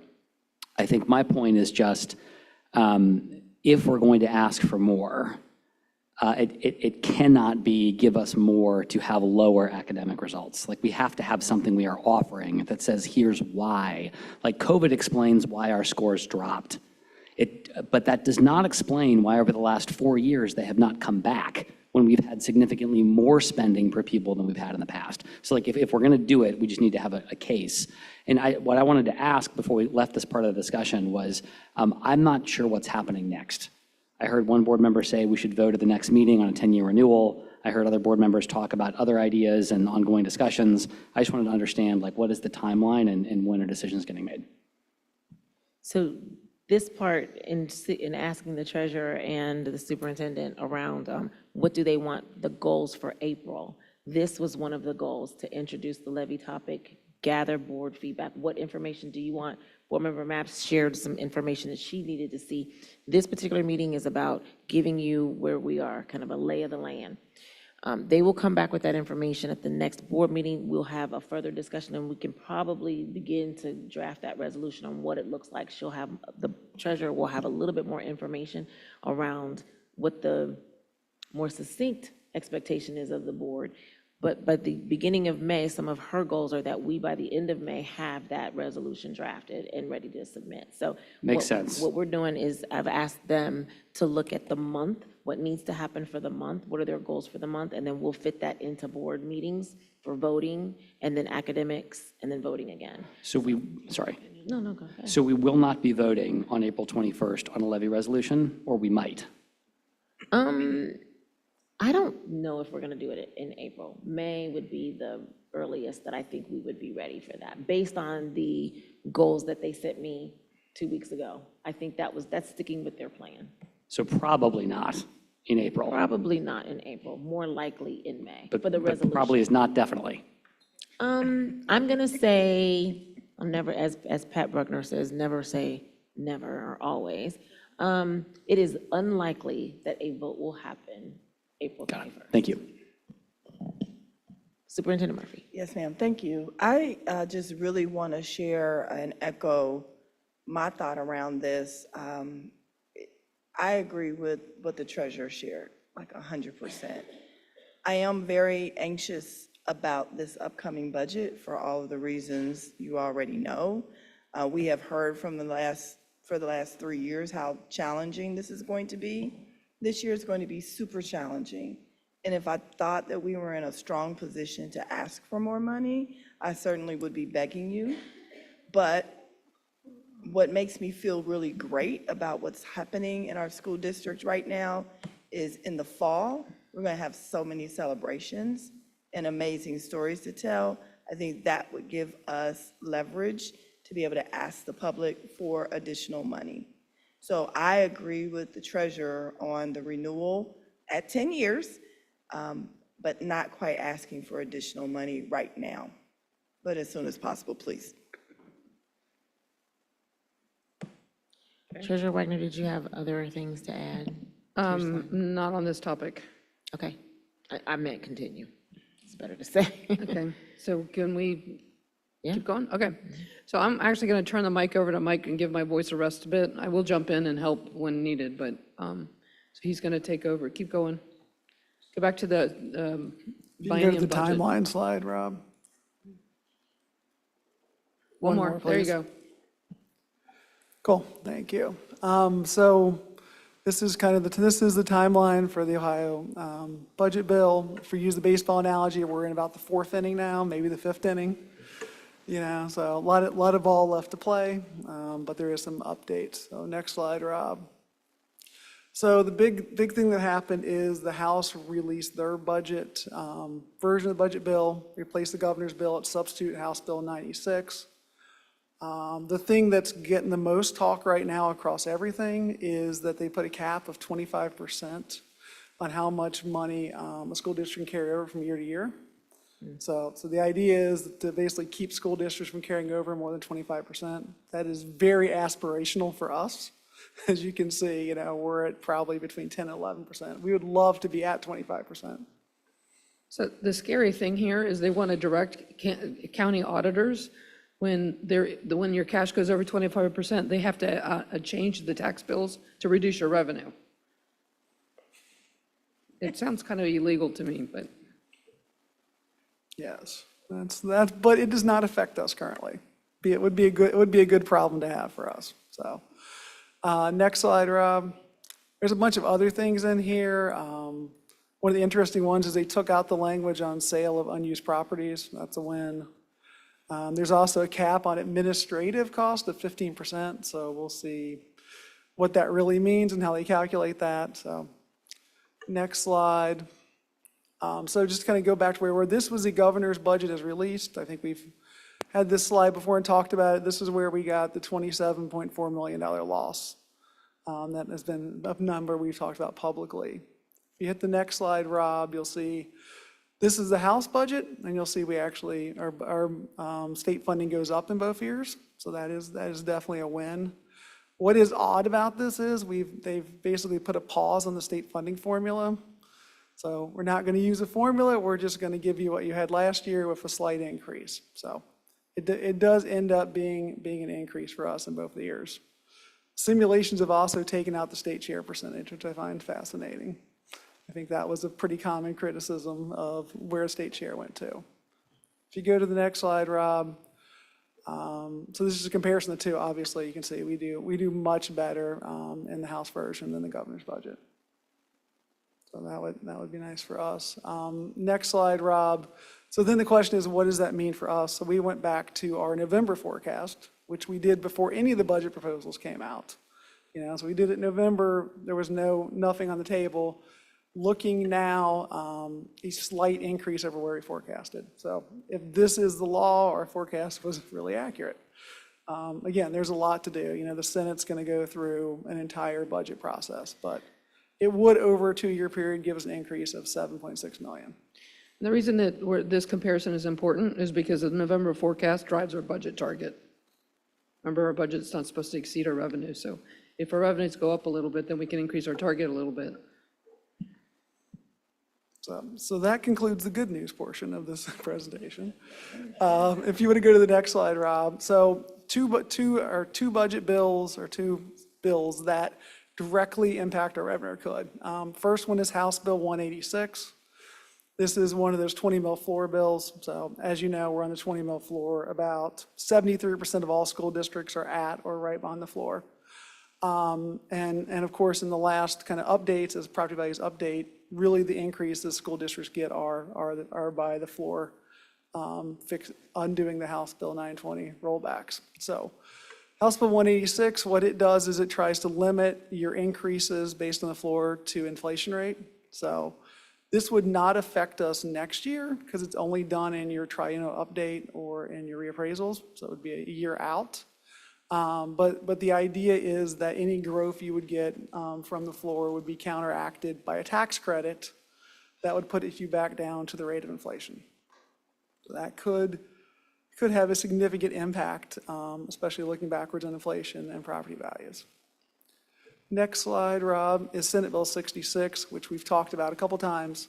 So this is the one that pushes a bunch of other types of levies into the 20 mil floor. So right now, the 20 mil floor is based on your fixed rate levies. This would push your fixed sum levies in, this would push your substitute levies in, this would push your income taxes all into the 20 mil floor. Result of that is obviously, again, those levies would go down. We would lose a significant amount of money. You can see it on the slide there. So next slide, House Bill 42 isn't directly financial impact, but this is the one that requires school districts to collect and report data on citizenship. I think you're all aware of that one. Next one, House Bill 28, and I think Jen mentioned this earlier, is eliminating the replacement levies. And this has already passed the House. Let's wait for the Senate to take it up, but this would end the ability of a district to do a replacement levy. Next slide. Yeah, so kind of action steps, obviously, continue reaching out to your legislatures. I think the big shift that's going to happen this week is, this House will probably pass their budget, and so it'll shift to the Senate. So our, our communication efforts should be geared toward the Senate. And we do have templates written out that people can drop their names in. Can we get those on the website, maybe? Is that illegal to do? I'm sure. Just so people can go there and pick it up. This is kind of the end of the state updates. If you have questions, this is a good time to. Board members have any questions? Board member Craig? So again, thanks for these updates. I think it's, again, I do find it very interesting that they took out the state share from the House bill, the percentage, because I think, again, those were things that they did not like seeing in certain places, and it makes it sound nice and prettier when you just give a dollar amount than it does when you put down what the actual percentage of your spend is. But wanted just to ask a quick question with regards to that kind of the adjustment of House Bill 186. And like, if I'm understanding correctly, essentially what it's looking at is the fact that because we only do housing updates on the cost of our housing and the prices of what a home is valued at so often, there could be spots where a lot has changed in between those times where the growth and value in a particular area will differ from what the general GDP growth looks like. So you could have a neighborhood who may have had 40, 50% increase in value of housing because of renovations and all this other stuff that would not be reflected in that 20 mil floor adjustment because of tax credits that would be given back to are they given back to the homeowner, I guess is the idea? Yeah, it would be show up as a credit to the homeowner, which I think is one of the ways to try to keep it constitutional, is by doing it as a credit. So in areas where you have a lot of development happening in a community in which they would change the demographic look of a community as well, you may have sizable, and also we have housing that is that's not in the pool for which we would be picking from. So you would have potentially a lot of growth in value that provides no additional benefit to the district for which you're supporting, and houses that still remains outside of the collection pool. And so I think that's, again, and couple that with the effort with the substitute levies, then you say, okay, you can't go get that revenue any other way. It really is an effort to limit the ability to draw in from the value that's coming from supposed increase in cost prices that we almost pay when we want to go buy a house, and the lovely increases in all the wonderful other parts to buying a house in the communities. But I just think that it sounds very calculated and deliberate, and maybe that's because it very much is calculated and deliberate to limit a district's ability to grab revenue from what the community is supposed to be grabbing revenue from. All right. Seeing no more board questions. Is that it? Or more? Oh, well, I'm sorry, Vice President Bolton. I just want to go back to one of the slides where you said something was eliminated. It's like the very first slide that you started with. It's, That one more. it was about property or One more, Rob. sale of property. Yes. Could you repeat that for us? Yes, so in the governor's version, there was language about school districts being forced to sell property if there wasn't a 60% capacity used, and that language has been taken out of the House bill. So I know that was something we were very concerned about at one point. Absolutely. And then the other thing I wanted to make mention of, you said that they've suspended, the euphemism of fair funding plan, and it was supposed to go in over 6 years or so, or 6-year help me out. phase-in, right.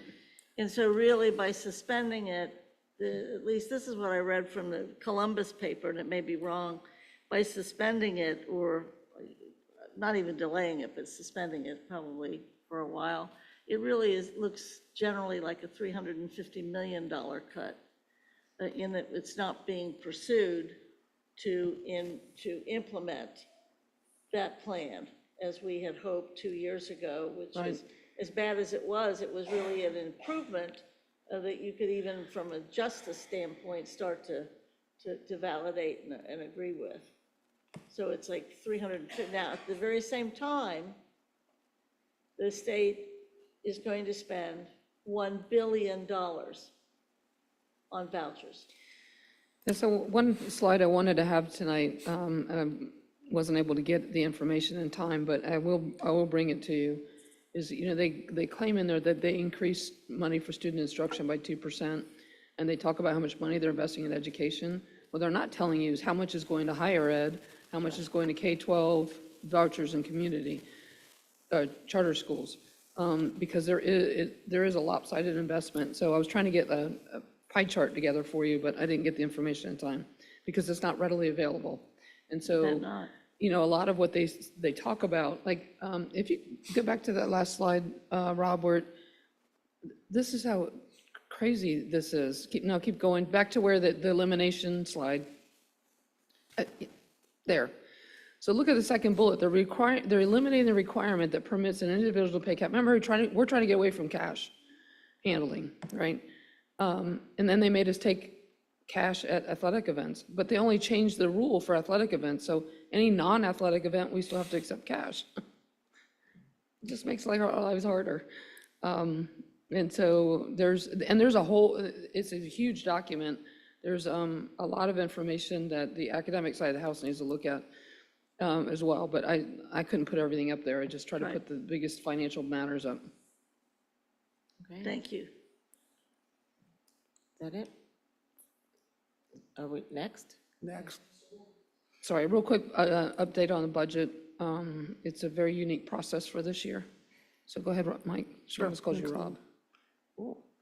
So this will be forever known as the pyramid slide, I'm sure. But what we're looking at is, I think one of the last budget discussions, Treasurer Wagner presented 3 options, and feedback from the board was to explore option 3, which was start at a minimum level and then build back up. So we've been working through that. You can see the pyramid here. You're starting with fixed cost and obligated cost and working through, what's state funded, what's critical, what's required by our collective bargaining agreement, and then what are our strategic investments. Go to the next slide, Rob. And you've seen this before. This is a fixed and obligated cost. There are some slight changes. Science of reading dropped off. That's sunsetted. And we also added in the administrative cost for the foundation from the MOU. So that's the only change to that slide. If you go to the next slide.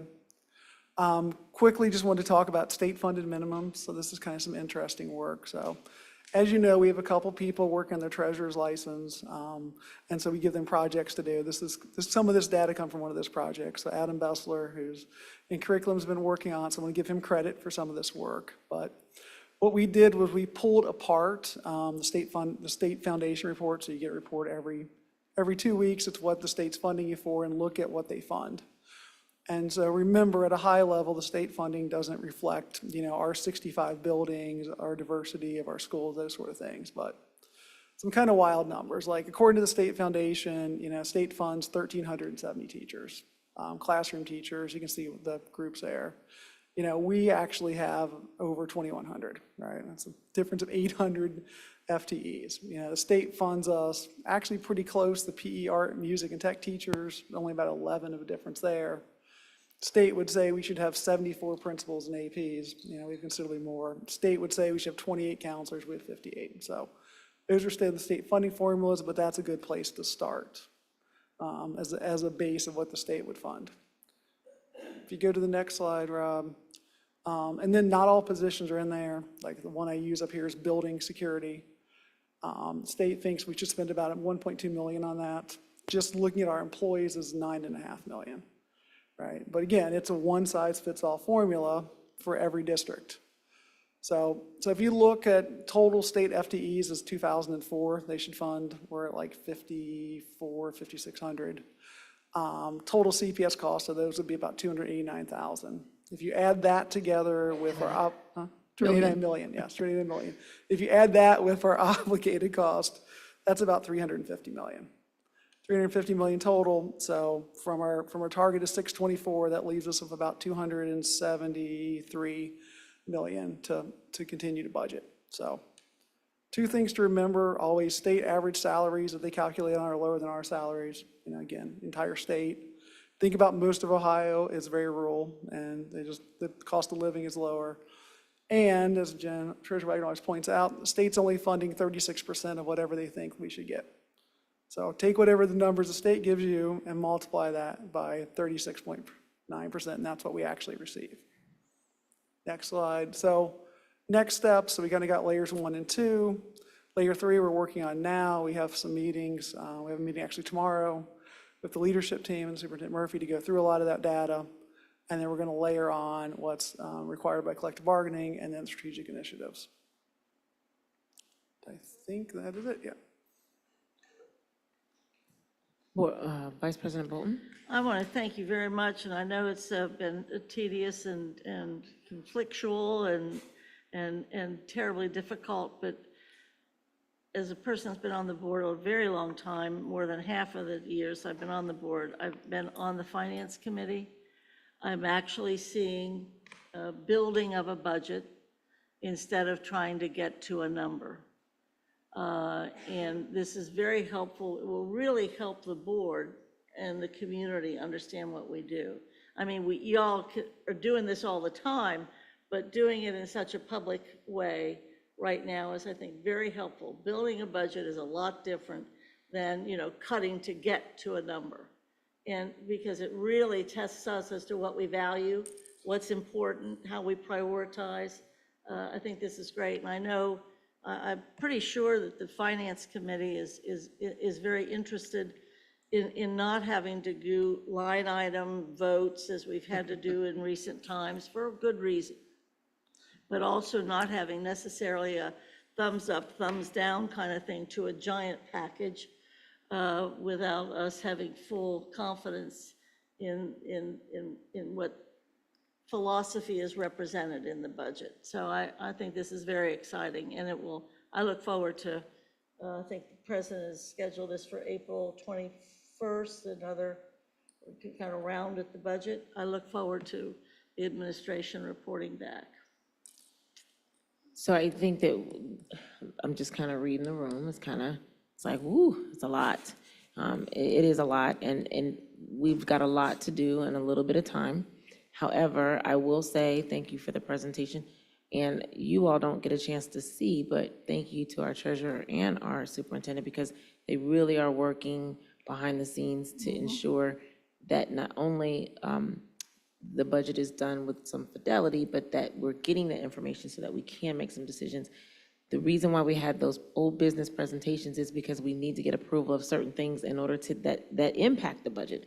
So they've been working really hard and trying to get some of this data, some of these things done so that we can make some decisions. And I'm reminded, people say, show me your budget and I'll show you your priorities. So the things that you value the most are in your budget and you're funding those things. So Treasurer Wagner is going to get some information back for Board Member Matt has a question.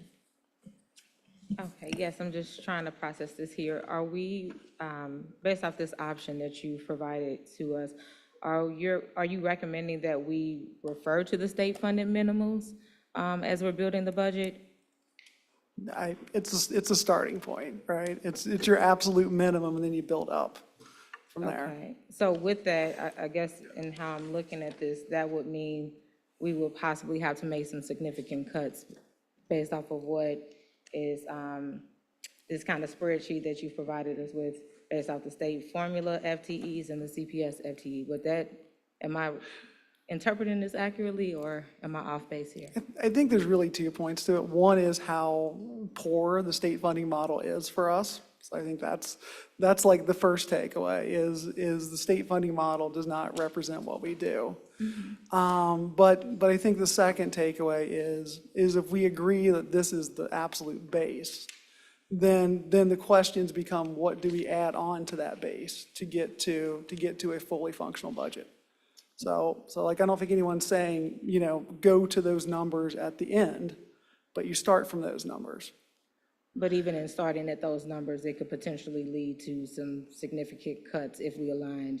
We're looking possibly at with it. significant cuts no matter what we do, because our revenues have reduced. Okay.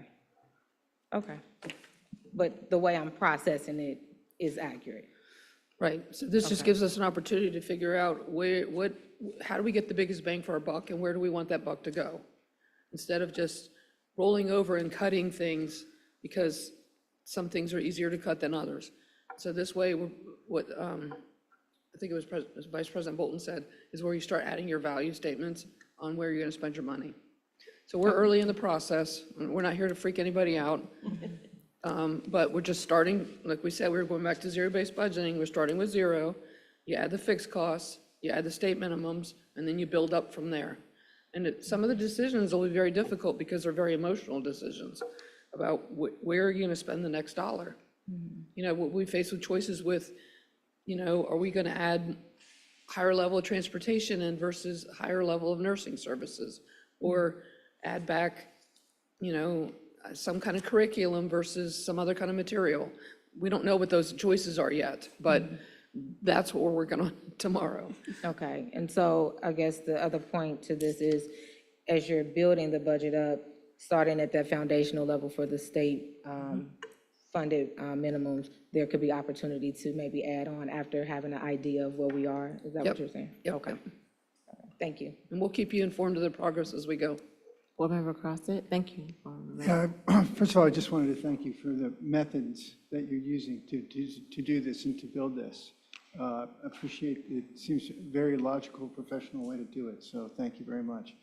I did want to add to your comment about the state minimum not being very helpful. It's too much skewed down by the rural districts, and it's a pity that there isn't maybe a minimum for urban districts to I agree. consider. And I'm not sure if it's even worth time trying to build that or compare that, but I get it why you started with the state minimum. Well, I mean, even if you look at the 613 school districts, you need to go from school districts to have 65 buildings over 91 square miles, so it's going to cost us more to transport, in addition to staff, versus a school that's got 3 schools in it, or a district that has 3 schools in it, because that formula works better for the smaller districts, not just the urbans, but smaller districts. And so that's part of the push that I'm making with my colleagues, is to try to get an urban formula versus a everybody else formula. And I failed to mention that Mike and I and a few others in the treasurer's office are going up to Columbus tomorrow. It's the annual treasurers conference, and we will be getting a lot more information and have the ability to voice our needs.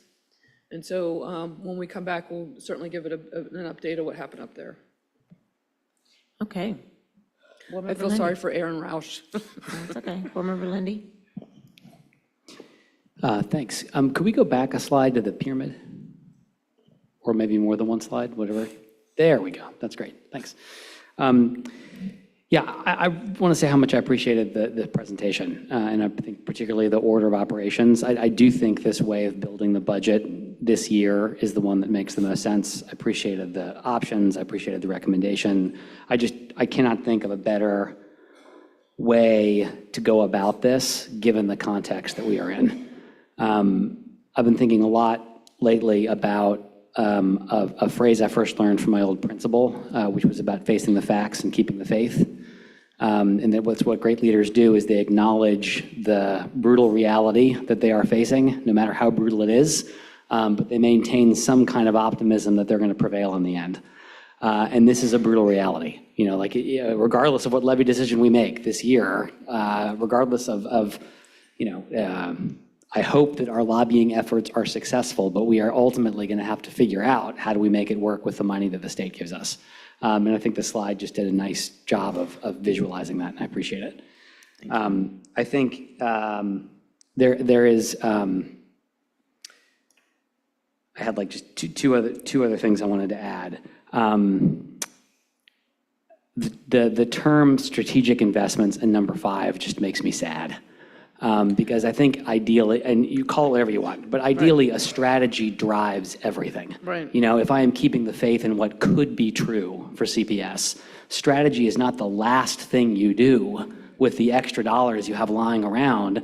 It is the lodestar around which you build an entire vision, direction, and plan.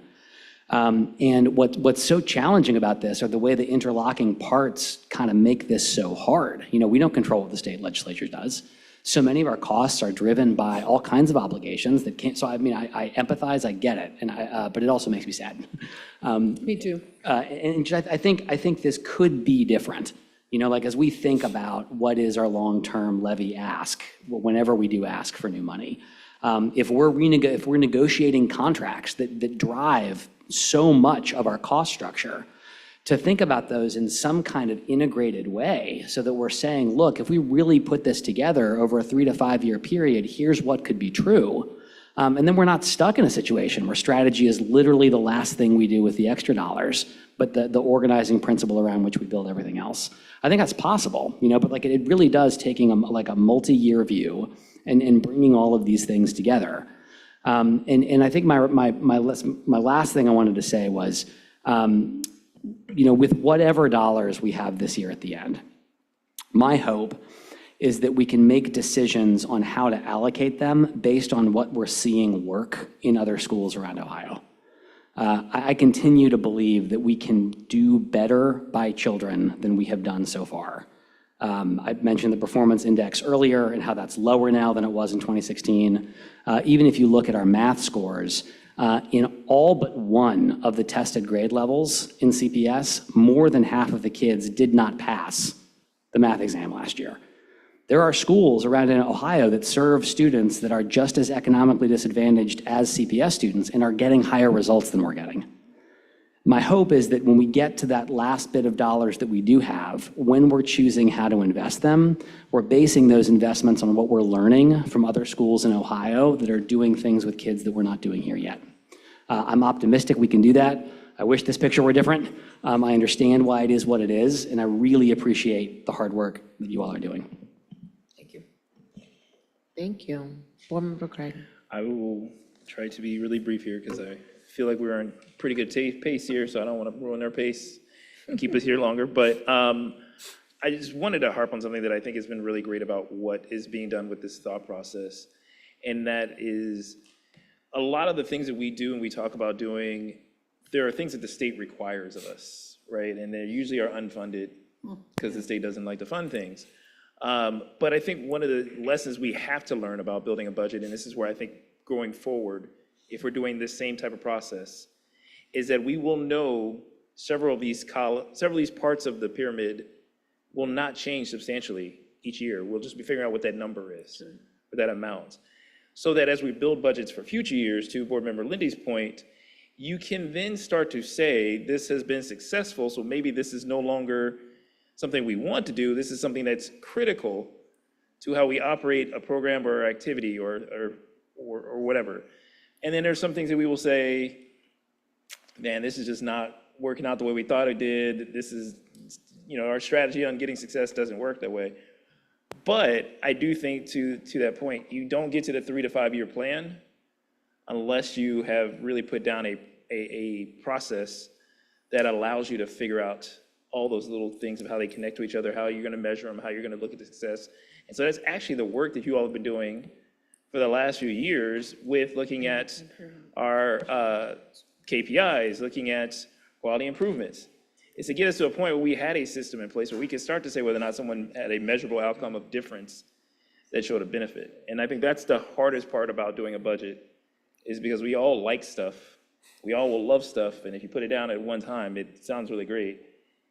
Did it bring the added value that we thought it would? Did it create the growth that we thought it would? And that's getting into your point, Boardman Lindy, of how your 3 to 5 year plan is you start to know what are those benefits, what are those costs, what are all those things that you would be factoring in to think about it. So I appreciate all the hard work you all are doing to build the bottom of the pyramid, so it'll be a steady bottom of a pyramid that will have a foundation to build from for the future.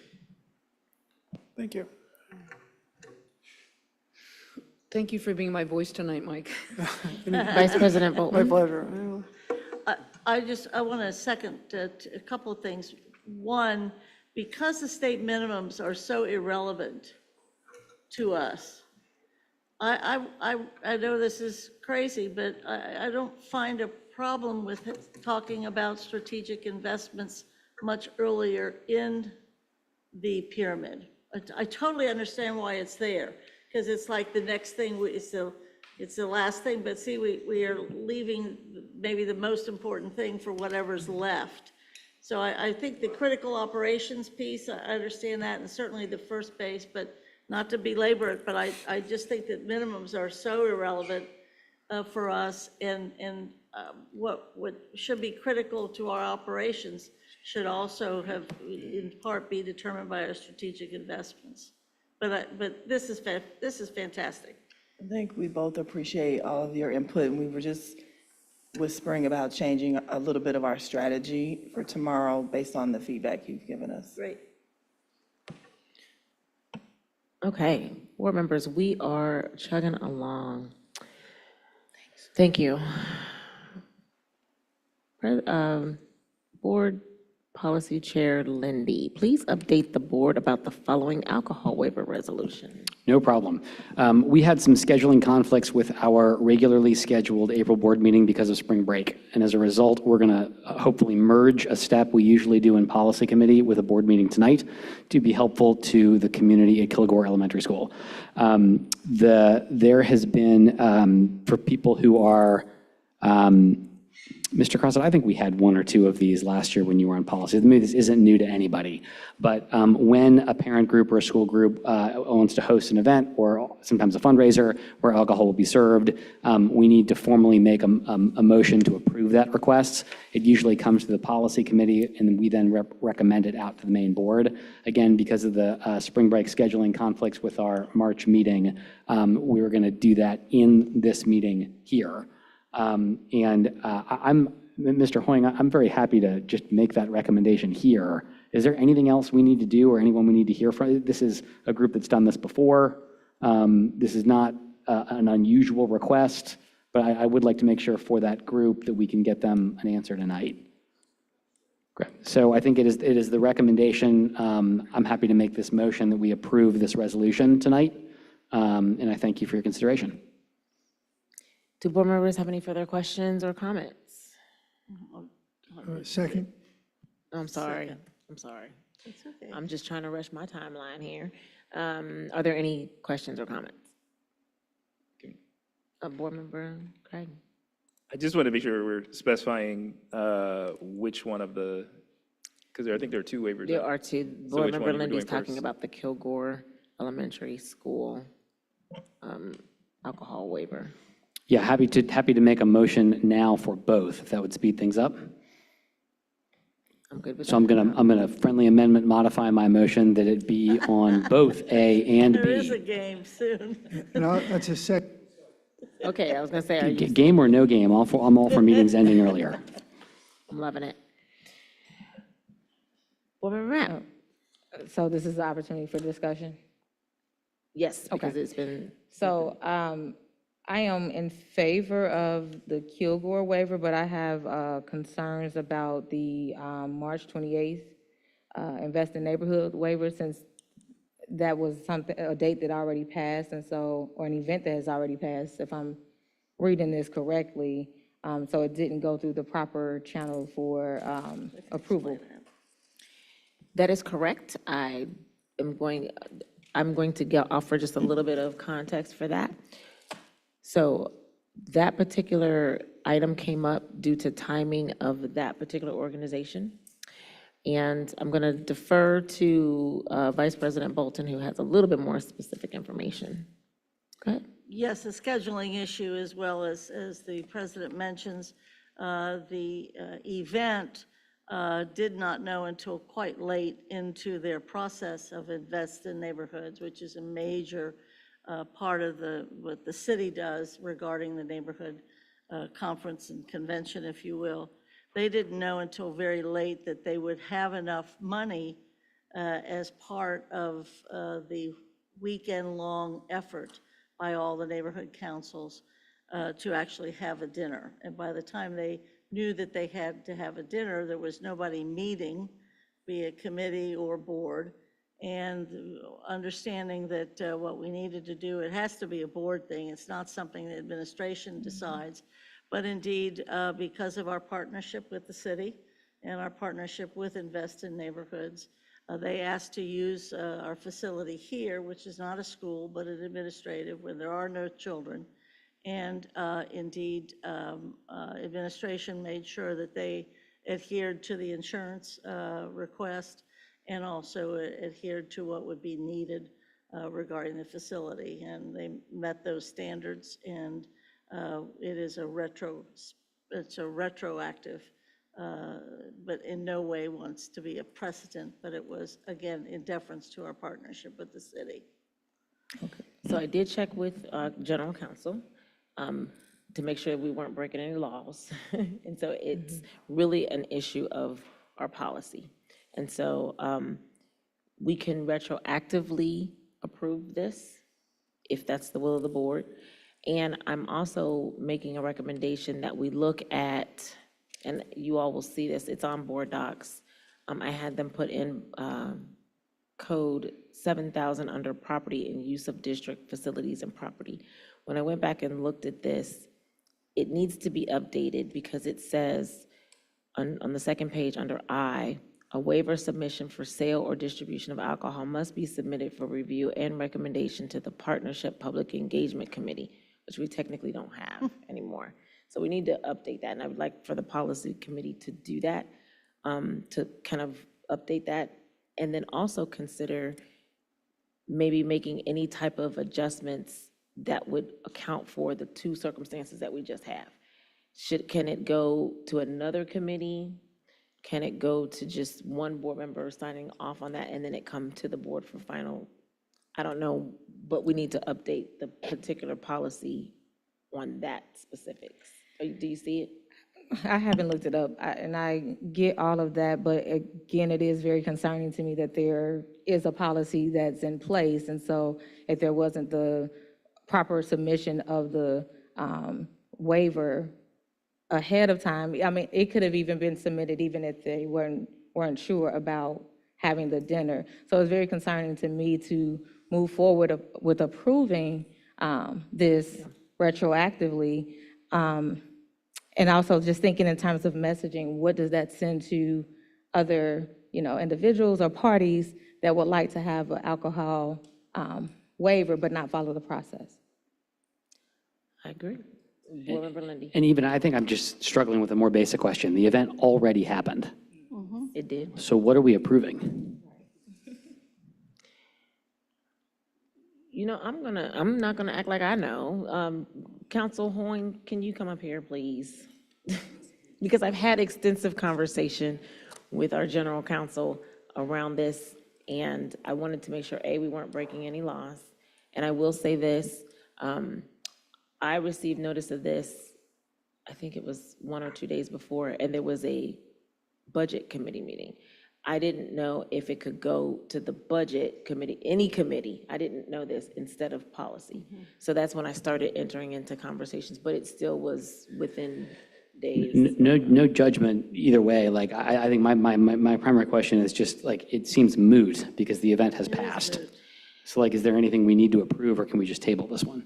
I don't know if it needs to be on record. I don't know that, Council Hoyne. That's what I'm asking. I don't have an opinion on that either way. I mean, did they serve alcohol in a CPS building without a waiver? I did not attend. I don't know. Does anyone, I don't know. Vice I President Bolton? think the reason that it has to come before the board is so that we are not establishing a precedent that because of this timing situation and because of our interest in having this relationship with the city, the reality is we did something that is not necessarily the way it's supposed to be done, which, by the way, I hate to tell everybody, but that happens quite often. But I think we want to establish that the board's supposed to do this rather than setting a precedent that it's the administration's call to do this. I'm all Even though for- it's moot. I'm all for doing that. I'm not in good conscience going to retroactively approve something that we didn't approve ahead of time. I'm happy to motion on the Kilgore one, because that's upcoming and forward-looking. I'm happy to support another resolution, but I don't want to approve something now for an event that already happened that we didn't approve. Can I add one more thing? Sure. In the very beginning of all of this, some years ago, this never went to policy committee. As you mentioned, it went to partnership committee. And it initially was always a full board action, period. It didn't take up committee time. It didn't, because it was just the way to do it. But I think a resolution saying that moving forward, gosh, that this is something that the board has to decide, which, that's fine, I don't. Well, that technically is already there. We can just change the wording under I to take out part PPE committee, but it says all waiver requests must be approved by the Board of Education, so that language is already there. To the point, is there some sort of policy that all alcohol waivers need to be on record? And I'm asking that question because I'm wondering if there is no approval of an alcohol waiver, what does that do? Because you shared with me, we're not breaking the law, so it's not a legal issue. What would be ramifications? This is entirely a board policy. It's the purview of the board. The board policy says that alcohol should not be served, and then the board makes, as you know, regularly makes exceptions or waivers to that policy. Thank you, Mr. Wing, and I didn't mean to interrupt you. For the purposes of moving forward, I'm going to withdraw the original motion. I'm going to motion to approve the Kilgore one. Okay. If someone would like to second that, we can move on, and then somebody else can make a motion on anything else they want to do. Okay, so we're going to withdraw that. Board Member Crossett, do you approve the? Yes, back to the I original? second the Kilgore motion. I did want to make a comment about the retroactive one. I get the idea that maybe we're approving something that's already happened and it's moot, but I also like the idea that it's identified and that it's acknowledged, because that way it's less likely that some things are going to get under the radar. So maybe the motion on the retroactive one isn't to approve, but just to acknowledge that it was covered by insurance, correct, Dan?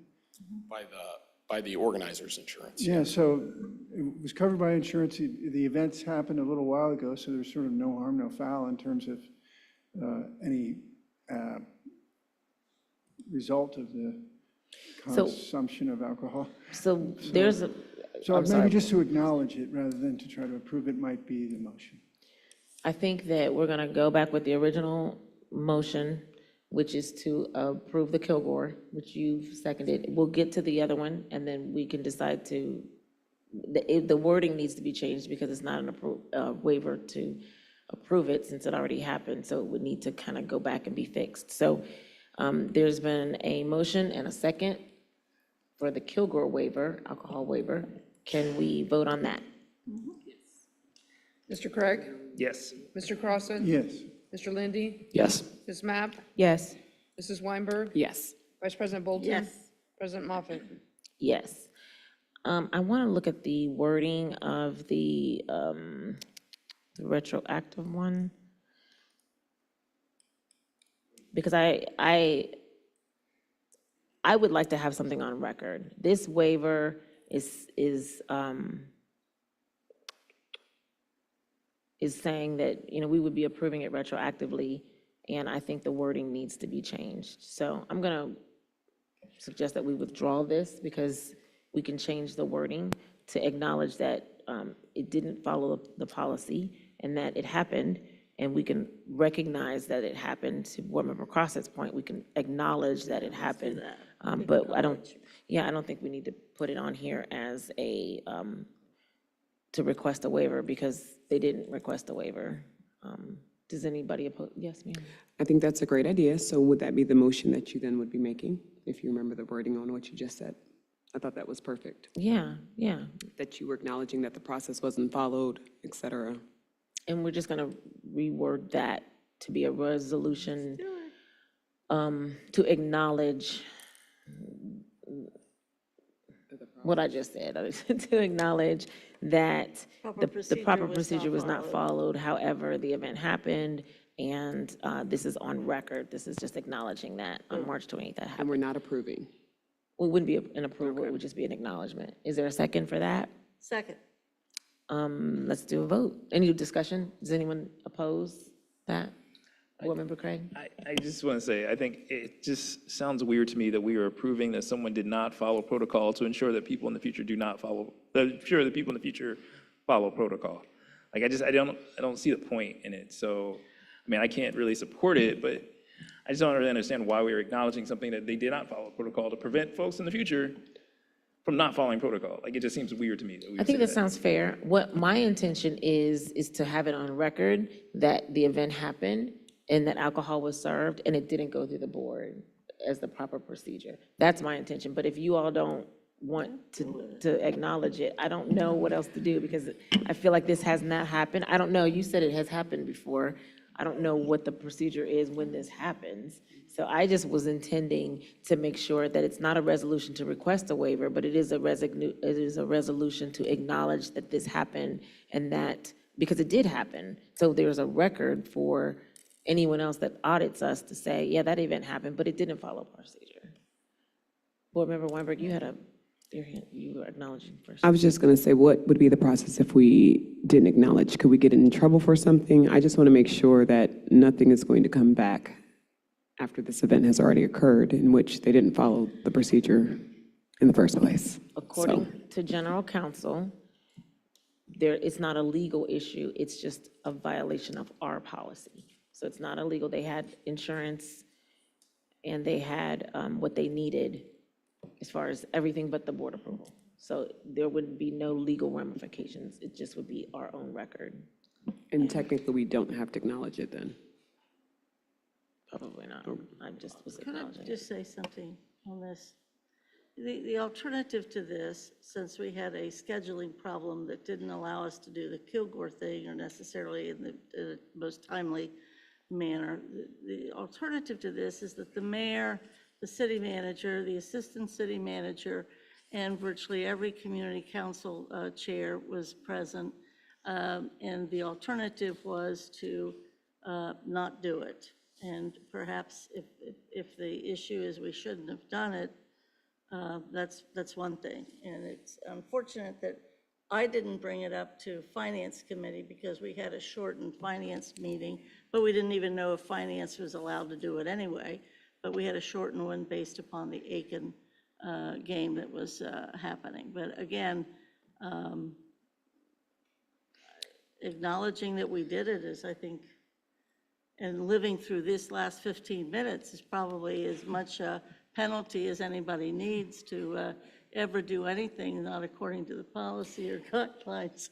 Well, So, I just want to say, I don't think that the answer is to not do it. I think the answer is to not have alcohol if you don't have the permission to do it. So that, to me, is the resolution. That they can absolutely have the event because they did go through the procedure for that, and they could, but they just couldn't have served the alcohol. But again, maybe Board Member May. Just having gone through several alcohol trainings, we know that alcohol is a huge liability. So yes, they have insurance, but there could have been a number of ramifications that it could have occurred at our district without our approval. And so I do think it's quite concerning. I think the larger issue is that the fact that there was alcohol served. So yes, you could have still had the event absent of alcohol. That's a good point. So we have a motion on the floor. Board Member Lindy, I'm sorry. Go ahead. You know, I'm not going to vote for this, like, for all the reasons everybody said. We make a big deal about how important it is to follow procedures and follow process around here. We should stand for that. So let's just withdraw this for right now. In the best interest of time, we're going to just withdraw it, and then we'll figure it out, and then we'll come back a little bit later. So, do board members have any assignments? Quickly.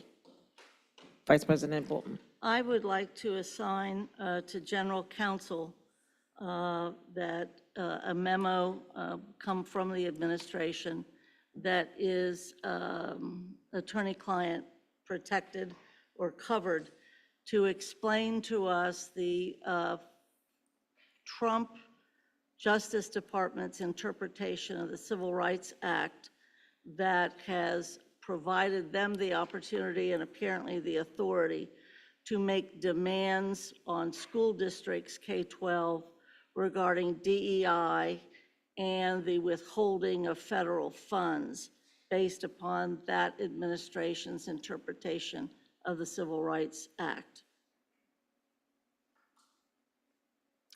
Did somebody record that?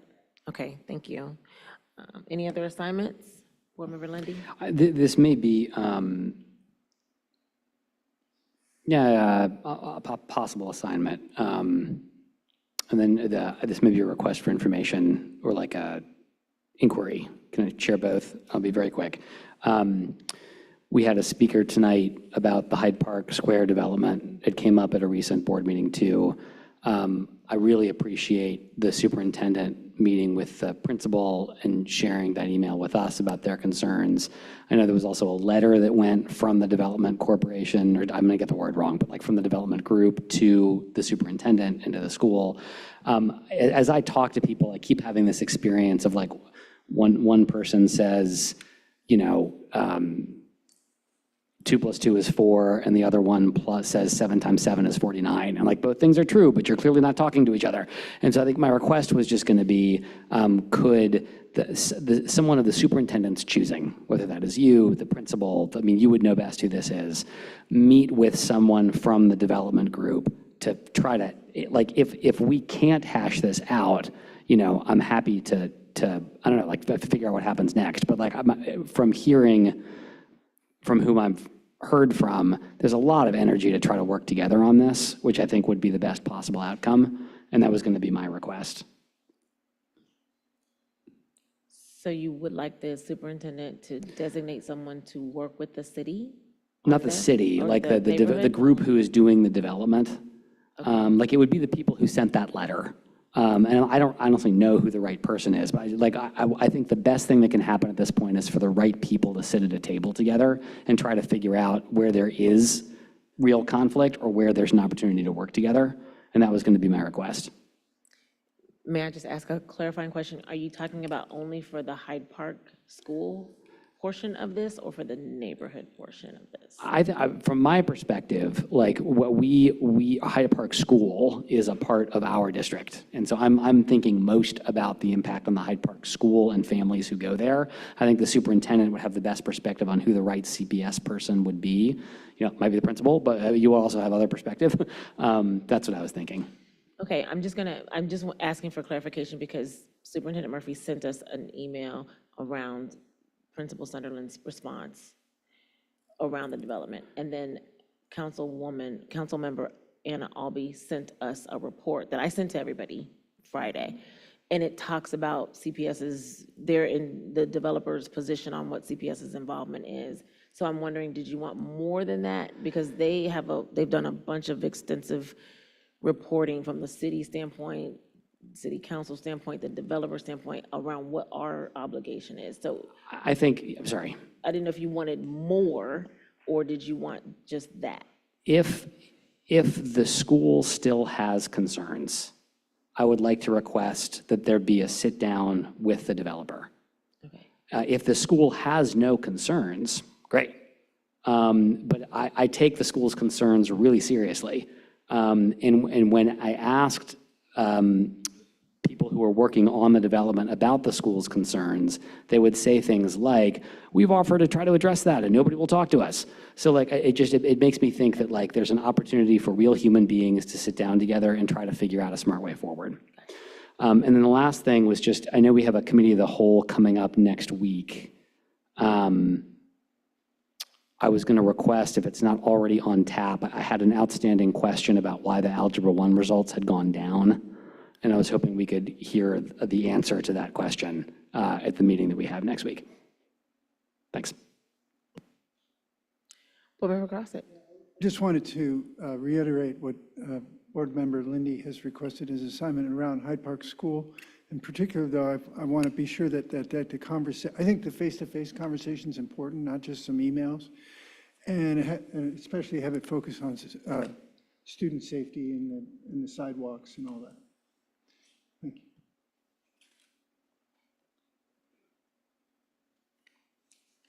All right. Hold on, let me get my cheat sheet.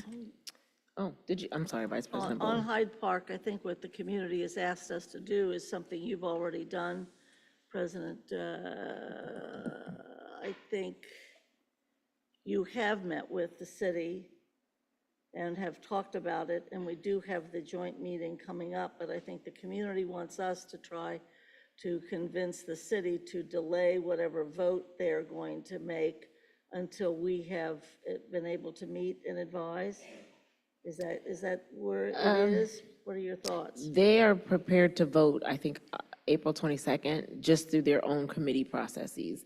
The only, there are certain city council members that don't agree with it, don't support it. There are some that do.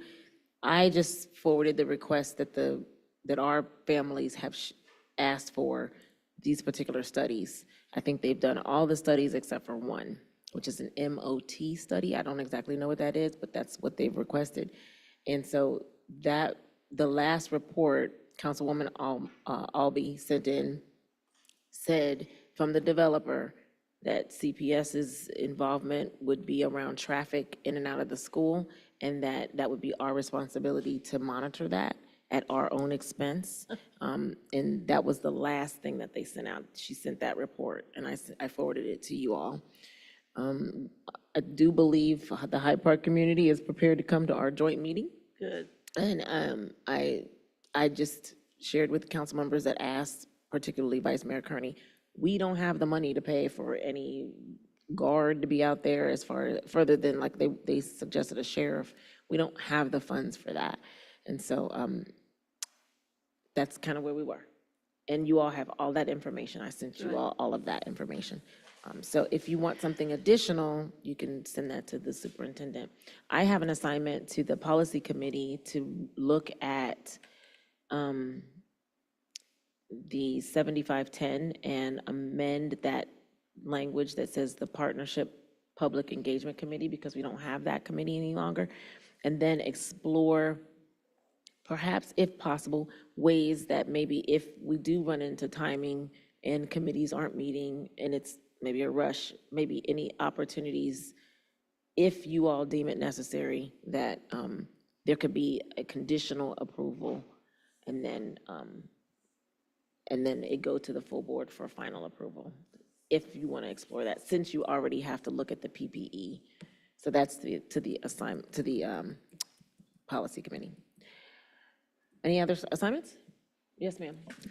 Yes, I just wanted to reiterate the request earlier for the treasurer around the levy recommendations, and as my fellow colleagues talked about, kind of that comprehensive recommendation. And then for Superintendent Murphy, looking into the summer school data to see if we're seeing improvement and growth within our student outcomes. And then lastly, as we talked about budget and we've talked about resource coordination, I talked to you, Superintendent Murphy, about the counselors being surplus, so I still would like to receive that information, or some of the counselors being surplus. I would like to receive that information on what those staffing allocations look like. Okay, board members, the other major thing before I lose Board Member Lindy is that we need to update the calendar for 2025, November 2025, and the CPS calendar for 2026. So I believe it's on board docs. You can see it. There in November of 2025, there is a capital conference that the majority of board members do attend. And our current, Rob, do you have that one? Can you pull it up?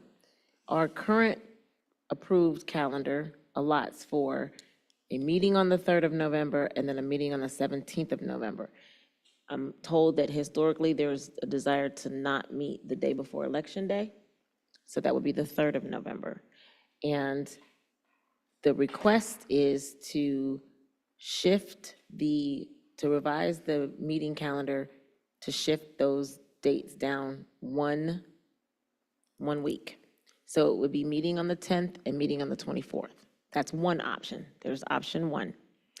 Another option would be to take off the 24th meeting because that is Thanksgiving and most people are going to be with their families. Remember, we have the whole week off now.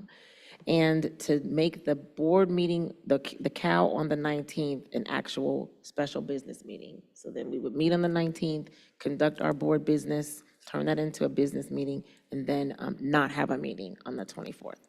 So we need to make that decision around approving the calendar and revising it. The left is the existing, but the capital conference is going to be on we thought it was going to be on the 9th or the 10th, but we would have to shift those.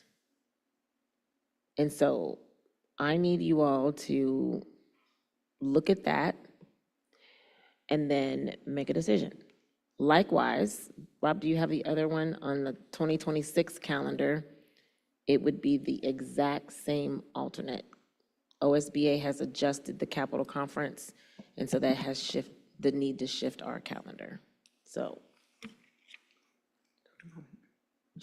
Treasurer Wagner. I just wanted to make a note that November is when we have to do our forecast. And so we would have to move Finance Committee up a week in order to make either one of those time frames work. Okay. Do we need to do the Finance Committee movement in the full board, or is that just the committee moving that? That's just the committee scheduling it. But the chair's not out in the room. But we have to file an approved November forecast by the November 30th. So if we move the November 24th meeting to the 19th, it just pushes everything up a little bit. Gotcha. So I need to know what the preference is of the board members. This is the first reading of the calendar. It will have to go for 2026, but this is the revision for 2025. Board Member Lindy. I have no preference. Board Member Craig. I would say, for the reasons that Treasurer Wagner gave, I would probably prefer to keep the 24th date as a meeting date. It may just be a very abbreviated meeting. So if maybe if we just shorten the meeting itself, that business meeting, it might serve similar purposes, but I think it's just very difficult to move up so much stuff in a place from the committee end. Say that one more time, I'm sorry. When the committee, the scheduled time that we do the meetings for the Finance Committee has been also part of the nature of how we get information in. So to move it up would almost kind of change some of that part of it as well. So having it on the 24th, even if it's just a very abbreviated, short version of a business meeting, might allow us still to do the same thing, to have the 5-year forecast, but maybe not have as extensive of a meeting on that date as it otherwise would be. Okay, any other thoughts? No preference, and then to keep the 24th, recognizing that all the schools are closed, so staff would have to come in that day, I guess. No preference. Just thinking about the election day for those that are campaigning, that may be quite difficult to attend a board meeting, So let me ask this question. Is everyone okay with shifting it down to the 10th and the 24th? And then I'm hearing there's no preference for a meeting, it's okay to shift it down, but then there's no preference for canceling the 24th meeting and moving it to the 19th. but Board Member Craig said to keep the 24th, so we've kind of got different. So right now, is that what I'm hearing? Keep the 24th? Shift And it? then shift. So moved. I was gonna say, is there a motion? Is there a second? Second. I'm sorry. Treasurer has to know what the Now, motion was. is that, board members, are you wanting to do the 25th and, I'm sorry, the 2025 and 2026? We're doing those together? This is the first announcement for the 26 calendar. So moved. Thank you. Need a second. Second. Thank you. Treasurer Wagner? Mr. Craig? I'm sorry. Sorry, I had a question about the 26-year calendar. So is this just for our board meetings, or are we able to add additional questions about just the calendar overall? Well, my bringing this up was just for November, because we've already approved the okay. calendar, but it was just to shift November. Okay. Now, for the 26 calendar, you can ask about anything, but November had to be adjusted because this is the first announcement of the 26 calendar. So you can talk about anything on that one. So just a quick question about the 26 calendar. When will we potentially know when we will open schools and when we will be ending? I know there was discussion before, but when will we be able to have it reflected on the calendar? For 2026. Yes. I believe you all approved that last meeting, the calendar? That was for 2020. 25, 26. Was it 25? You approved thought that was 25, 26. I thought it was 25. Okay, So you approved through July 2026? yes. Yes, So maybe right. then this is just to modify the November section of the 2026 too. Yeah, well, and I'm just looking here, and it's just saying to be determined, so just wanted to make sure it was So reflected. you're accurately. asking Winter me now recess, if we have a 2026, 2027 calendar yet? We do not. That's, Okay, no, I was thinking it was 25, 26, but I could be off. I'm just going off of what's here, whatever. So is this for 26, 27? Up a little bit. This is so you all just approved 25, 26, Okay. which will take you through July 2026. We've not presented you yet with a 26, August, Okay. 27, July calendar yet. Sorry. Okay. I think there's just more months than we need Yeah. to see. But for November, whatever it is, it needs to be shifted. Okay. Mr. Crossett? My motion is only for November. Gotcha. And we already had a second. So Treasurer Wagner, let's vote. Mr. Craig? Vote yes for both. Mr. Crossett? Yes, yes. Mr. Lindy? Good. Ms. Mapp? Yes. Mrs. Weinberg? Yes. Vice President Bolton? Yes. President Muffin? Yes. The proposed consent agenda has been distributed. Treasurer Wagner, please make note of any exceptions. Okay. Board member, I need a motion and a second to approve the items of the consent agenda. So moved. Are you seconding? Second, and then I have some. Okay. Yeah, I did think about that. And then, are there any exceptions? Board member Weinberg? All right, I have a list. On page 16, this is in the super recommendation. The treasurers or superintendent? Super. Okay. Page 16, section D, athletics, line 1, line 2, line 5, and line 11. And then on page 18, section G, line 4 and line 27. And then on page 19, section G, line 4. And you're abstaining from those, correct? Absolutely. Yes, I would like to abstain from the superintendent's recommendation, recommendation number 5. And from the treasurer's report on page 11, items number 6 and 9, page 12, items number 3 and 4, page 13, item number 7. Any others? Treasurer Wagner, let's vote. Mr. Craig? Yes. Mr. Crossett? Yes. Ms. Mapp? Yes. Mrs. Weinberg? Yes. Vice President Bolton? Yes. President Moffett? Yes. Do we need to review the assignments that were made during the meeting? Does everyone have them captured? I'm going to assume we do. All right. I will gladly entertain a motion for adjournment. So moved. Is there a Second. second? Oh, okay, unanimous consent.